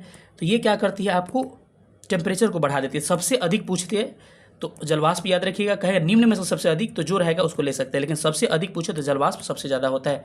तो निम्न में से कौन सा हरित गैस नहीं है? तो मीथेन है, कार्बन डाइऑक्साइड है, लेकिन आर्गन नहीं है। तो ऑप्शन क्या हो जाएगा? ऑप्शन इसका सी करेक्ट हो जाएगा। Argon is correct answer. अगले प्रश्न पर चलते हैं। अगला प्रश्न क्या कह रहा है कि राइजोम का मुख्य कार्य क्या है? तो सबको पता है राइजोम का मुख्य कार्य क्या है, ये टीजीटी में पूछा गया प्रश्न है। तो इसका प्रोटीन का क्या करना? संश्लेषण करना। राइबोसोम कह रहा है ना, राइबोसोम का मुख्य कार्य क्या है? प्रोटीन का संश्लेषण करना क्या है इसका मुख्य कार्य है। ऑप्शन इसका बी करेक्ट हो जाएगा। अगले प्रश्न पर आते हैं। चलिए फिर से एक प्रश्न आपको दिख रहा होगा। प्रश्न कह रहा है कि विटामिन B12 का रासायनिक नाम क्या है? तो अभी हमने कुछ देर पहले देखा कि विटामिन B12 का रासायनिक नाम क्या है? कोबालामिन इसको कहते हैं, या फिर साइनोकोबालामिन इसको कहा जाता है। तो क्या हो जाएगा? ऑप्शन इसका बी करेक्ट हो जाएगा। अगले प्रश्न पर चलते हैं। अगला प्रश्न आपको क्या कह रहा है? अगला प्रश्न है कि निम्नलिखित में से कौन सा अम्ल क्षार संकेतक है? मतलब कि कौन सा ऐसा है जो कि अम्ल क्षार के इंडिकेशन को क्या करता है? सूचित करता है। तो इसमें से करेक्ट आंसर क्या होने वाला है? अम्ल क्षार संकेतक क्या है? हल्दी है। इसके अलावा अभी कुछ देर पहले मैंने बताया था कि हल्दी क्या है? प्राकृतिक सूचक है, इंडिकेटर है। इसके अलावा फिनोल्फ्थालीन की मैंने बात कहा। इसके अलावा आपका मिथाइल ऑरेंज की बात कहा। ये सब कृत्रिम सूचक है जो कि अम्ल क्षार होने की सूचना देता है। इसके अलावा मैंने कहा था कि हल्दी के अलावा लाल पत्ता गोभी भी क्या है? एक तरह का नेचुरल इंडिकेटर है, यानी कि प्राकृतिक सूचक है। इसके अलावा और थोड़ा सा बात किया जाए तो आपको जो लाइकेन देखते हो, लाइकेन से जो आपको लाइकेन से भी जो आप लोग लिटमस बनाते हैं वो भी क्या है? प्राकृतिक सूचक है। तो इस प्रश्न का ऑप्शन बी करेक्ट हो जाएगा। अगले प्रश्न पर आते हैं। अगला प्रश्न कह रहा है कि जब मृदा अति क्षारीय हो जाता है तो उसमें पौधा नहीं पैदा होते हैं। बिल्कुल सही है। तब मृदा की गुणवत्ता सुधार के लिए इसमें से क्या मिलाना चाहिए? तो देखिए जब क्या होता है कि मृदा जब अधिक क्या होता है क्षारीय हो जाता है तो उसमें क्या होगा? पौधा नहीं निकलेगा। अम्लीय होगा तब भी पौधा नहीं निकलेगा। तो मिट्टी का पीएच वैल्यू कितना होना चाहिए? 6 to 7 होना चाहिए, तभी क्या होगा? ठीक ठाक क्या होगा? पैदावार उसमें हो पाएगा। ठीक है, तो इसके लिए हम लोग क्या मिलाना चाहिए? तो इसका करेक्ट आंसर क्या हो जाएगा? इसका करेक्ट आंसर हो जाएगा कार्बनिक पदार्थ। यानी कि जब कार्बनिक पदार्थ मिलाइएगा तो मिट्टी का क्या होगा? मिट्टी में जो पदार्थ मिलाएगा तो अपघटन होगा। अम्ल अपघटन के उपरांत क्या होगा? पीएच वैल्यू कम होगा। जब पीएच वैल्यू कम होगा तो मिट्टी क्या होगा? अम्लीय प्रकृति की थोड़ी हो जाएगी, मतलब तो यानी क्षारीयता थोड़ा सा कम हो जाएगा। अगर आपसे कहा जाए कि अम्लीयता क्षारीयता दोनों को दूर करने के लिए हम क्या मिलाते हैं? मिट्टी में जिप्सम का प्रयोग करते हैं। इन सब बातों को याद रखिएगा, सवाल ये पूछ सकता है। ठीक है, अगला प्रश्न कह रहे हैं फ़ारेनहाइट पैमाने पर परम शून्य ताप कितना होता है? तो फ़ारेनहाइट पैमाने पर परम शून्य ताप आपका कितना होता है? ऑप्शन इसका क्या हो जाएगा? ऑप्शन इसका करेक्ट हो जाएगा। इसका करेक्ट आंसर आपका हो जाएगा ऑप्शन नंबर ए करेक्ट होगा, 459.4 फ़ारेनहाइट। अब कहिएगा कैसे हम फ़ारेनहाइट को निकालते हैं? तो देखिए इसका तरीका मैं बता रहा हूँ कि परम शून्य ताप क्या होता है? 273 केल्विन क्या होता है परम शून्य ताप, या फिर कह सकते हैं 0 डिग्री सेल्सियस। ठीक है, तो कभी भी ये छोड़िएगा, जब भी आपसे पूछा जाए डिग्री सेल्सियस को आपको किस में बदलना है? फ़ारेनहाइट में बदलना है या फ़ारेनहाइट को डिग्री सेल्सियस में? इसका फार्मूला एक याद रखिएगा, C/5 मेरे द्वारा बताया गया फार्मूला याद रखिएगा, C/5 F-32/9।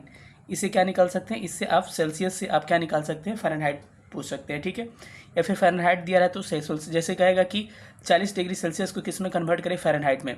ये तो चलिए ठीक है, फ़ारेनहाइट में आप कन्वर्ट कर सकते हैं, क्योंकि 0 शून्य ताप जो होता है उसको हम डालिएगा 273 को, यहाँ क्या करेगा? 273 डाल दीजिएगा फ़ारेनहाइट की जगह पे, तो आपको निकल जाएगा ये। ठीक है, लेकिन मैं तरीका बता रहा हूँ कि इसको निकालने का, जब भी आपको बीपीएससी पूछता है कि सेल्सियस को फ़ारेनहाइट में चेंज करने के लिए, मानिए कि 40 डिग्री सेल्सियस तापमान दे दिया और कह रहा है फ़ारेनहाइट में बदले, तो 40/5 और F-32/9 हो जाएगा। 5/8 40, 8×9 72 इजकल टू क्या होगा? F-32। उसके बाद से F निकालेगा तो कितना हो जाएगा? 72 + 32 हो जाएगा। इसके हिसाब से 104 फ़ारेनहाइट हो जाएगा। तो आपको कभी भी पूछ सकता है कि फ़ारेनहाइट कितना होता है। ये आपको परम शून्य ताप 273 केल्विन है, तो 273 केल्विन इसमें डालिएगा, तो F-32 करिएगा और यहाँ पे C/5 करिएगा, तो उस हिसाब से सेल्सियस निकल जाएगा, फिर फ़ारेनहाइट निकल जाएगा। क्योंकि परम शून्य ताप कितना होता है? परम शून्य ताप होता है 273.15 डिग्री सेल्सियस होता है। ठीक है, तो आप यहाँ पर रखिएगा 273.15 डिग्री सेल्सियस। समझ रहे हैं ना मैं क्या कह रहा हूँ? मेरा मतलब हो गया कि अगर आपको इसको चेंज करना है, अगर सॉल्व करना है तो कैसे सॉल्व करिएगा।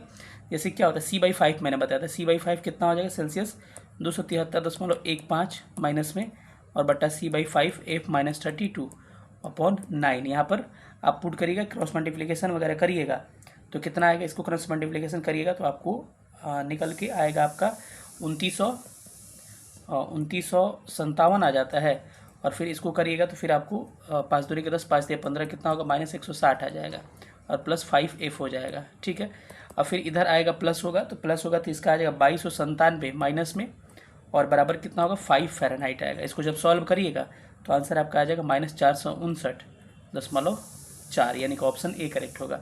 मुझे लग रहा है कि आपको मेरी बातें समझ में आ गई होगी, ऑप्शन ए करेक्ट होने वाला है। अगले सवाल पर चलते हैं। अगला सवाल क्या करें, पढ़िएगा क्वेश्चन। अगला सवाल आपको कह रहा है कि प्रकाश तरंगे किस प्रकार की तरंगे होती है। तो प्रकाश तरंगे विद्युत चुंबकीय तरंगे होती है, इसके अलावा अनुप्रस्थ तरंगे होती है। विद्युत चुंबकीय तरंगों की स्पीड कितनी हो, 10 के पावर 3 × 10 के पावर 8 मीटर प्रति सेकंड।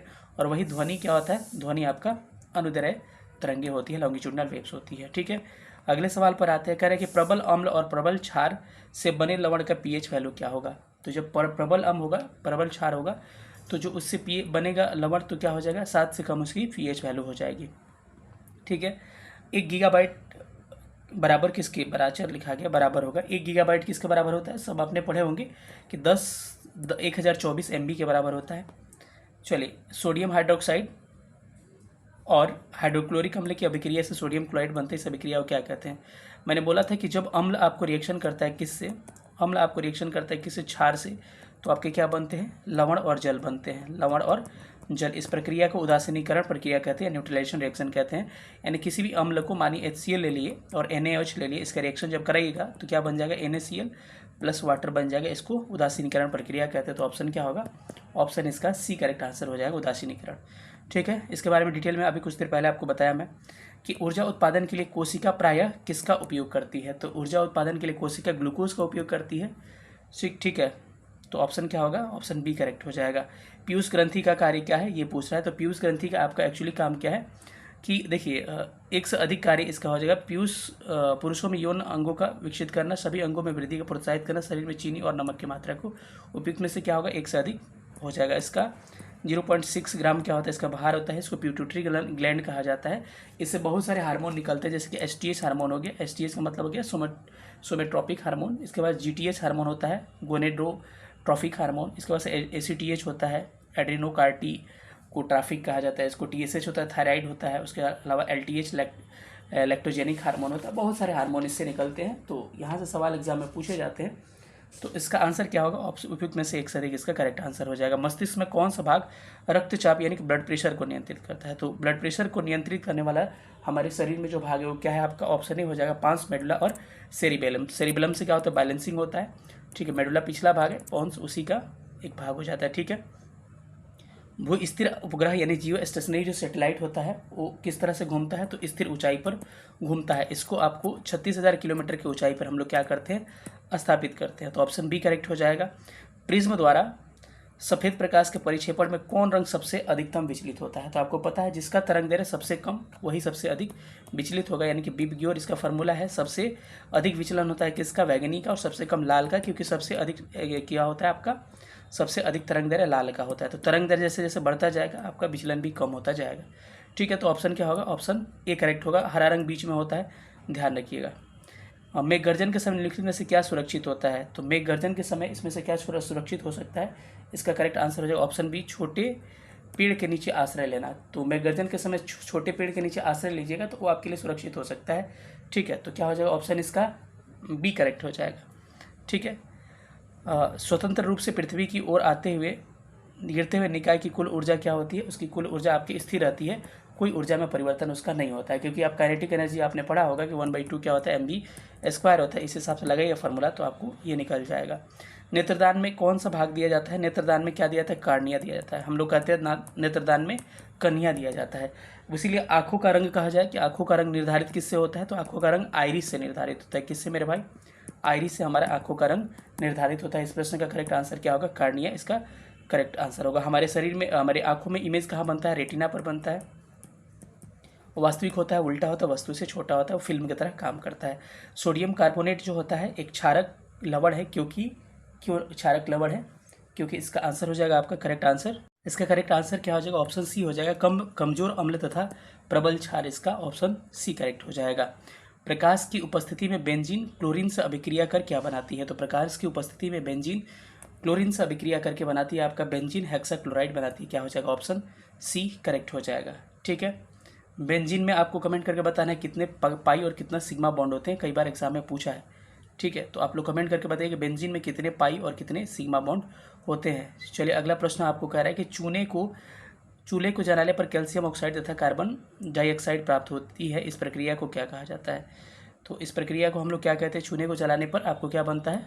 कैल्शियम ऑक्साइड और क्या बनता है? कार्बन डाइऑक्साइड बनता है। इस प्रक्रिया को अपघटन प्रक्रिया कहते हैं, यानी कि डिकम्पोजिशन रिएक्शन कहते हैं। अभी कुछ देर पहले मैंने बताया था कि ये कैसे बनता है। ठीक है, कि कोई बड़ा परमाणु टूटता है छोटे रिएक्शन में तो आपको उसको अपघटन कहा जाता है। ठीक है, अगला प्रश्न है कि एक घोल, एकदम देखिए एनसीईआरटी का प्रश्न मेरा कराया हुआ एग्जाम में और इस बहु यही रिपीट कर गया, कह रहे कि एक घोल कुचले हुए पीस अंडे के छिलके के साथ प्रक्रिया करके गैस देती है जो चूने के पानी को दूधिया कर देती है, उस गैस का नाम क्या है? हाइड्रोक्लोरिक एसिड, यानी बी हो जाएगा। एनसीईआरटी 10th क्लास का जाके देखिएगा, चैप्टर नंबर 1 में इसका एकदम हूबहू यही लाइन दिया है, मैंने करवाया भी था। पीएच पर तरल नमूने की एक बूंद डाली जाती है, देखा जाता है कि पीएच पेपर का रंग क्या हो जाता है? नीला हो जाता है, यानी कि इसका मतलब क्या हो गया? लाल से नीला हो गया। ठीक है, तो कह रहा है कि इसका क्या होगा? तो सोडियम बाइकार्बोनेट घोल डाला जा रहा होगा, इसीलिए क्या होगा? वो नीला हो जाएगा। ठीक है, क्योंकि क्या है, टमाटर में कौन सा अम्ल पाया जाता है? अभी हमने सारा अम्ल को आपको रिवीजन कराया, तो टमाटर में क्या ऑक्जेलिक अम्ल पाया जाता है, क्या हो जाएगा? ऑप्शन इसका B, option is right answer. चलिए अगला प्रश्न है कि Na2CO3 × 10H2O, अभी मैंने इसका फॉर्मूला आपको याद करवाया, इसको धुवन सोडा कहा जाता है। बेकिंग सोडा को अभी हमने बताया NH2CH CO3, इसका क्या होता है? फार्मूला होता है। ठीक है, चलिए अगले प्रश्न पे आते हैं। अगला प्रश्न कह रहा है कि रसायन विज्ञान में पीके कह रहा है ना, पीके नहीं होगा, पीकेएन होना चाहिए यहाँ पर। पीकेएन का अर्थ क्या होता है? इसका अर्थ होता है लघुगणकीय पैमाने पर अम्ल का पृथक्करण स्थिरांक, यानी कि कांस्टेंट। ऑप्शन बी करेक्ट हो जाएगा। अगले प्रश्न पर आते हैं। अगला प्रश्न आपको क्या करें? अगला प्रश्न करें कि रंगहीन स्पीसीज है, तो इसमें से रंगहीन स्पीसीज किसे कहा जाता है? Na3VO4 को कहा जाता है। ऑप्शन इसका सी करेक्ट हो जाएगा। कौन सी धातु जर्मन सिल्वर का हिस्सा नहीं है? तो इसमें आपको कौन सा हो जाएगा? उपयुक्त में से एक से अधिक क्या होगा? जर्मन सिल्वर का हिस्सा नहीं होगा। जर्मन सिल्वर का फॉर्मूला क्या होता है बताइएगा सबसे पहले। चलिए अच्छा, प्रश्न पूछा है कौन सा हिस्सा है, तो कॉपर जिंक निकल, हम लोग याद रखें कॉपर जिंक निकल क्या है? जर्मन सिल्वर का फॉर्मूला है, तो इस हिसाब से सारा हो जाएगा, यानी उपयुक्त में से एक से अधिक इसका करेक्ट आंसर हो जाएगा आपको। ठीक है, वही साथियों अगर कुछ रिवीजन आपको कराना चाहो तो अगर पीतल यानी ब्रांज पूछा जाएगा तो पीतल कॉपर प्लस जिंक होता है। कॉपर प्लस जिंक को हम लोग पीतल के नाम से जाते हैं। 70% क्या होता है? कॉपर होता है, 30% क्या होता है? जिंक होता है। ठीक है, आपसे कहा जाए कांसा यानी कि ब्रोंज किसे कहा जाता है? कॉपर और एसन, कॉपर और टिन को हम लोग ब्रोंज के नाम से जानते हैं। इसमें 90% क्या होता है? कॉपर और 10 प्लस क्या होता है? आपको टिन होता है। अगर आपसे वही पूछा, जर्मन सिल्वर बता ही दिया, कॉपर जिंक निकल होता है। उसके बाद से रोल गोल्ड कहा जाए, रोल गोल्ड का होता है CuAl, कल कह सकते हैं, CuAl रोल गोल्ड हो जाता है। गन मेटल में क्या होता है? कॉपर जिंक और एसन क्या हो जाता है? इसमें हो जाता है टांका, यानी कि शोल्डर कहा जाए, ये भी इंपॉर्टेंट है। एसन प्लस Pb क्या होता है? शोल्डर यानी टांगा होता है, जिसमें कि एसन की मात्रा 67% और इसकी मात्रा कितनी थी? 33% इसकी मात्रा होती है। तो सारी बातों को आप ध्यान रख सकते हैं। अगले प्रश्न पर आते हैं, पत्ती की कोशिकाओं में प्रकाश संश्लेषण का मुख्य स्थान कहाँ होता है? यानी कि प्रकाश संश्लेषण पत्तियों में कहाँ पर होता है, ये पूछा आपसे। तो इसका करेक्ट आंसर क्या होगा? हरित लवक, यानी कि ऑप्शन सी क्या हो जाएगा? करेक्ट आंसर हो जाएगा। अगले प्रश्न पर आते हैं, भोजन नली की दीवार के संकुचन एवं विस्तार संचलन को क्या कहा जाता है? तो इसको कहा जाता है पेरिस्टलिक संचलन, यानी कि ऑप्शन सी इसका करेक्ट आंसर हो जाएगा। अगले प्रश्न पर आते हैं कि मनुष्यों में गुर्दे को मूत्राशय से जोड़ने वाली नलिका का नाम क्या है? तो इस नलिका को मूत्रवाहिनी के नाम से जानते हैं। ऑप्शन क्या होगा? इसका बी करेक्ट हो जाएगा। ठीक है, अलवणीय जलीय पौधे एवं जानवरों के जीवन के लिए सबसे उपयुक्त पीएच मान क्या होता है? मतलब कि जीने के लिए सबसे उपयुक्त पीएच मान 6.5 से लेकर 7.5, क्योंकि इसमें न्यूट्रल और क्षारीयता अम्लता का बीच की बाउंड्री होती है। ठीक है, कच्चा फल को पकने का रंग बदल जाता है पकने पर, इसका कारण क्या है? तो इसका कारण क्या होता है? क्रोमोप्लास्ट में बदल जाना, यानी क्लोरोप्लास्ट किस में? क्रोमोप्लास्ट में बदल जाता है। क्रोमोप्लास्ट से क्या होता है? कलर आ जाता है। जैसे कि आपने सुना होगा लाइकोपीन, उसके बाद से आपने सुना होगा क्या? कैरोटीन, गाजर में कैरोटीन, फिर लाइकोपीन, फिर सेवो की लाली एंथोसाइनिन, सब किसका कारण है? क्रोमोप्लास्ट, यानी कलर के लिए उत्तरदायी होता है। ठीक है, अगले प्रश्न पर चलते हैं। अगला प्रश्न आपको क्या कह रहा है? अगले प्रश्न में कह रहा है कि अमीबा में भोजन का पाचन होता है। अमीबा में भोजन का पाचन कहाँ होता है ये पूछ रहा है। तो अमीबा में भोजन का जो पाचन होता है आपको खाद्य रिक्तिका जो होती है, वेसल्स होते हैं, उसमें आपको होता है। अगला प्रश्न आता है निम्नलिखित में से कौन से पौधे में रसधानी का कार्य नहीं है।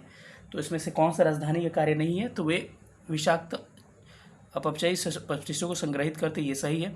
वे स्फीति पर बनाए रखने में मदद करते, ये भी सही। वे कोशिका विभाजन की प्रक्रिया में भाग लेते, क्या हो जाएगा, गलत हो जाएगा, ये कार्य आपका नहीं है। अगला प्रश्न है कि रेनवियर के नोड पर पाए जाते हैं। रेनवियर जो पौधा है उसके नोड पे क्या पाए जाते हैं, उसके नोड पे आपको तंत्रिका कोशिकाएं पाई जाती है। तो ऑप्शन क्या होगा, ऑप्शन ए इसका करेक्ट आंसर हो जाएगा।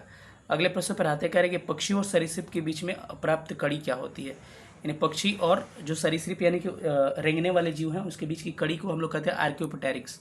क्या होगा, आर्कियोप्टेरिक्स, यानी कि ऑप्शन ए करेक्ट हो जाएगा। डेंगू बुखार का कारण क्या होता है, तो डेंगू बुखार का जो एक्चुअल कारण होता है क्या होता है, डीएनए धारक और वो वायरस, यानी कि ऑप्शन ए हो जाएगा। डेंगू किस तरह का बुखार, ये है वायरस से होता है कि बैक्टीरिया से, बताइएगा हमको कमेंट करके। अभी कुछ देर पहले सारा डिटेल में बताया आपको। नवीनतम द्वितीयक जाइलम पाया जाता है, तो नवीनतम द्वितीयक जाइलम पाया जाता है संवहनी पौधा के ठीक अंदर, ऑप्शन क्या हो जाएगा, सी करेक्ट हो जाएगा। तिलचट्टा में मेलपिगी नलिकाओं द्वारा निम्नलिखित में से कौन से कार्य किए जाते हैं, तो इसका करेक्ट आंसर क्या होगा, उत्सर्जन किया जाता है, यानी कि ऑप्शन क्या होगा, ऑप्शन आपका ए राइट आंसर हो जाएगा। ठीक है, चलिए अगला प्रश्न कह रहा है जंतुओं में निम्नलिखित में से कौन सा प्रोटीन सबसे अधिक पाया जाता है। तो जंतुओं में सबसे अधिक आपको कौन सा प्रोटीन पाया जाता है, कोलेजन हो जाएगा, ऑप्शन क्या होगा इसका, सी राइट आंसर हो जाएगा। सन हेम्प रेशे प्राप्त किए जाते हैं, कहाँ से, सन किससे प्राप्त किया जाता है, ये रेशा का नाम पूछा है, तो इसका करेक्ट आंसर क्या होगा, इसका करेक्ट आंसर हो जाएगा पोषवाहक, यानी कि क्या हो जाएगा, ऑप्शन बी करेक्ट आंसर इसका हो जाएगा। ठीक है, निम्नलिखित में से क्षारीय अमीनो अम्ल को पहचानिए, किसमें से कौन सा क्षारीय एमिनो अम्ल है, तो लाइसिन क्या हो जाएगा इसका answer, lysine, option B correct हो जाएगा।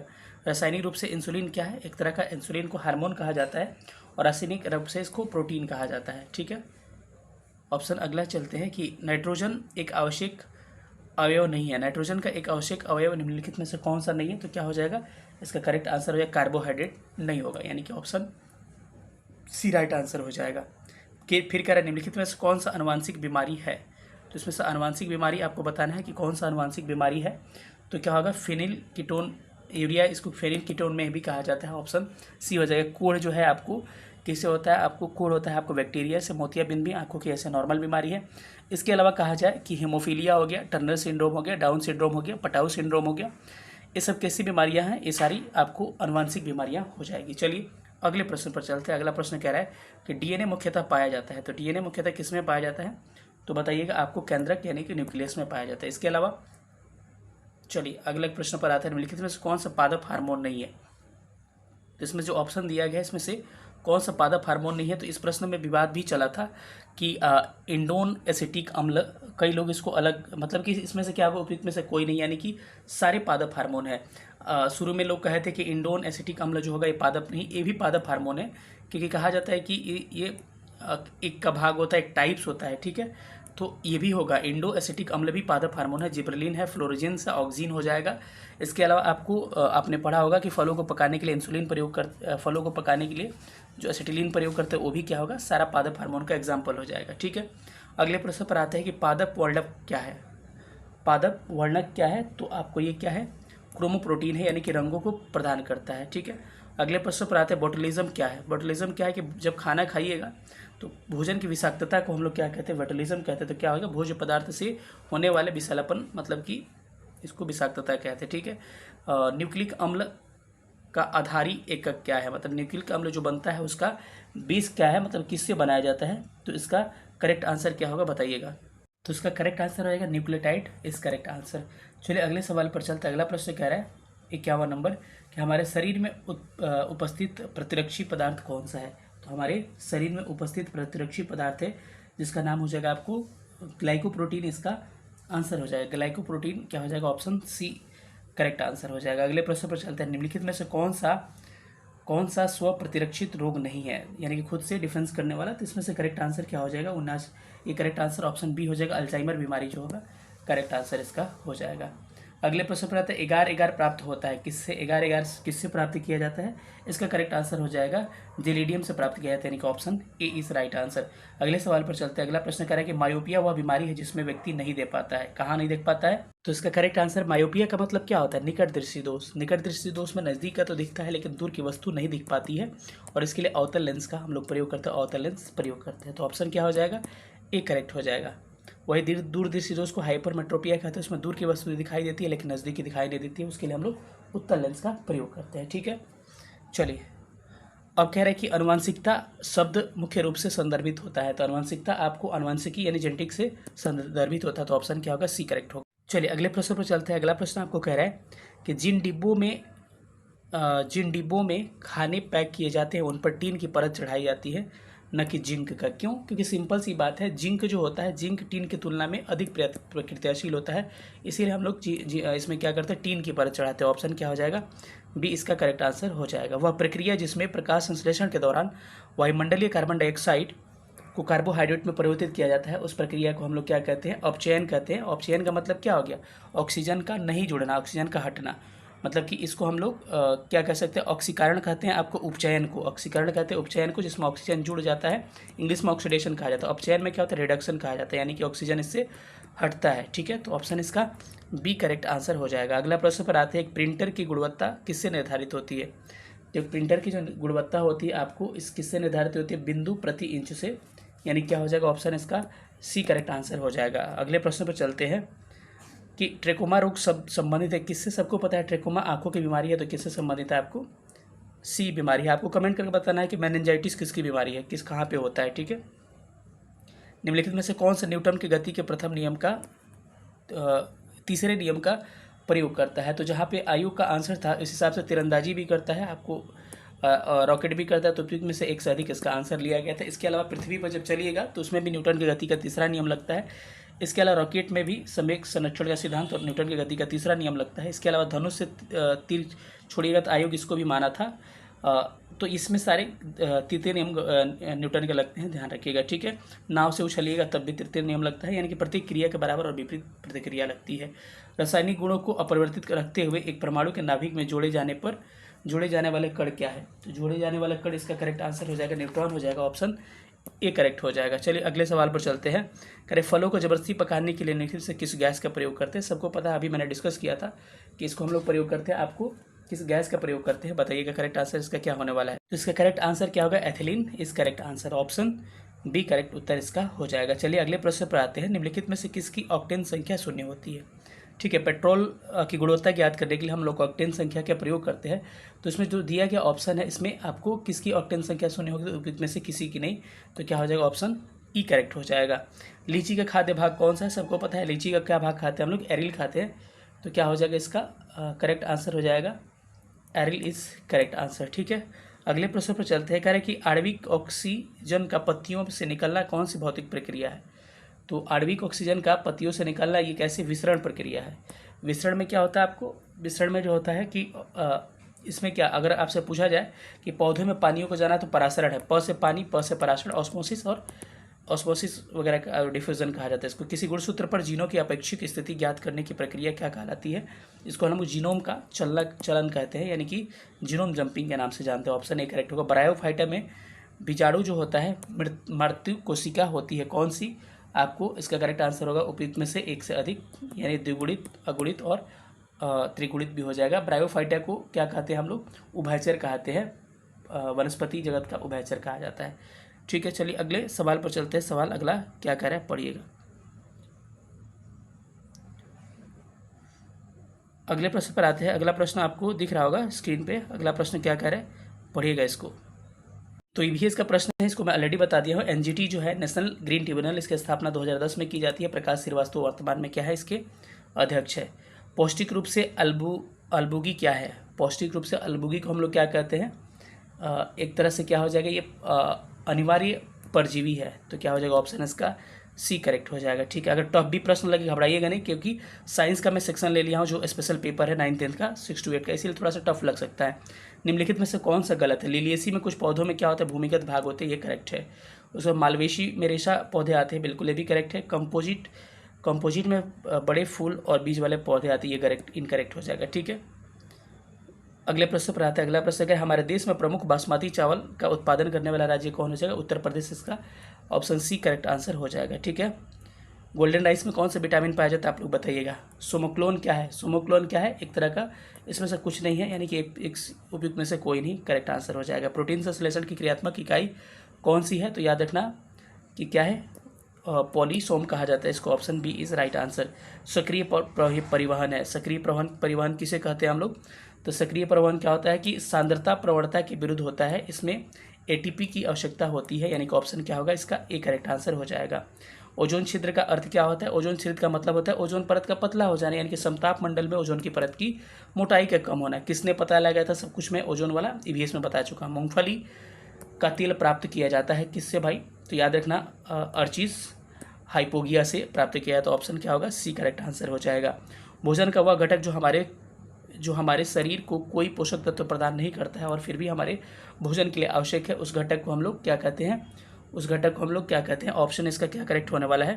चारा, ऑप्शन सी करेक्ट आंसर इसका हो जाएगा। चलिए अगले सवाल पर चलता है। अगला सवाल कह रहा है कि प्लाज्मा झिल्ली किससे बनती है? सबको पता है लिपिड और प्रोटीन की बनी होती है। लिपिड और प्रोटीन उपयुक्त में से क्या हो जाएगा? एक से अधिक, इसका करेक्ट आंसर ऑप्शन डी हो जाएगा। ठीक है, मंडलीय वंशागति सिद्धांत पर आधारित है। मंडलीय वंशागति सिद्धांत मंडलीय होगा, मंडलीय नहीं होगा। आधारित किस पे? लैंगिक जनन पे। मटर के पौधे का इन्होंने प्रयोग किया था। इनको जेनेटिक्स का जनक कहा जाता है, आनुवंशिकी का पिता हम लोग कहते हैं। यदि रक्त में ऑक्सीजन की सांद्रता घटती है तो सांस लेने की दर क्या हो जाती है? बढ़ जाती है, यानी कार्बन डाइऑक्साइड बढ़ जाती है, तो आप सांस जल्दी जल्दी लीजिएगा, सांस फूलना कहते हैं इसको। उसके बाद से कह रहा है कि मनुष्य में कौन हार्मोन रक्त में कैल्शियम एवं फास्फोरेट को नियंत्रित करता है? उस हार्मोन का नाम क्या है? तो नाम है पैराथायराइड। पैराथायराइड ऑप्शन क्या होगा? बी करेक्ट हो जाएगा। ठीक है, तनाव के प्रति त्वरित प्रक्रिया निम्नलिखित में से किससे संचालित होती है? तो ऑप्शन क्या होगा इसका? करेक्ट आंसर हो जाएगा एपिनेफ्रिन हो जाएगा, ऑप्शन बी करेक्ट हो जाएगा। लड़ो, फाइट एंड फ्लाइट हार्मोन किसे कहा जाता है? कमेंट करके आप लोग बताइएगा। ठीक है, साइबेक्स हेमीप्टेरसम निम्नलिखित में से किस परजीवी द्वारा होता है? तो ये होता है आपको किसके द्वारा? परजीवी नहीं होगा, किस पर परजीवी द्वारा होता है? तो मनुष्य हो जाएगा, ऑप्शन बी किसका करेक्ट आंसर हो जाएगा। ठीक है, निम्नलिखित में से कौन सा मानव रक्त पर्णकृमि है? तो इसमें से मानव रक्त पर्णकृमि कौन सा हो जाएगा आपको? सिस्टोसोमा मॉनसोनी हो जाएगा, यानी कि ऑप्शन बी करेक्ट आंसर हो जाएगा। चूजे का भ्रूणीय श्वसन अंग कौन सा होता है? तो इसका श्वसन अंग आपका होता है एलेंटाइस, यानी कि क्या हो जाएगा? Option C is correct answer.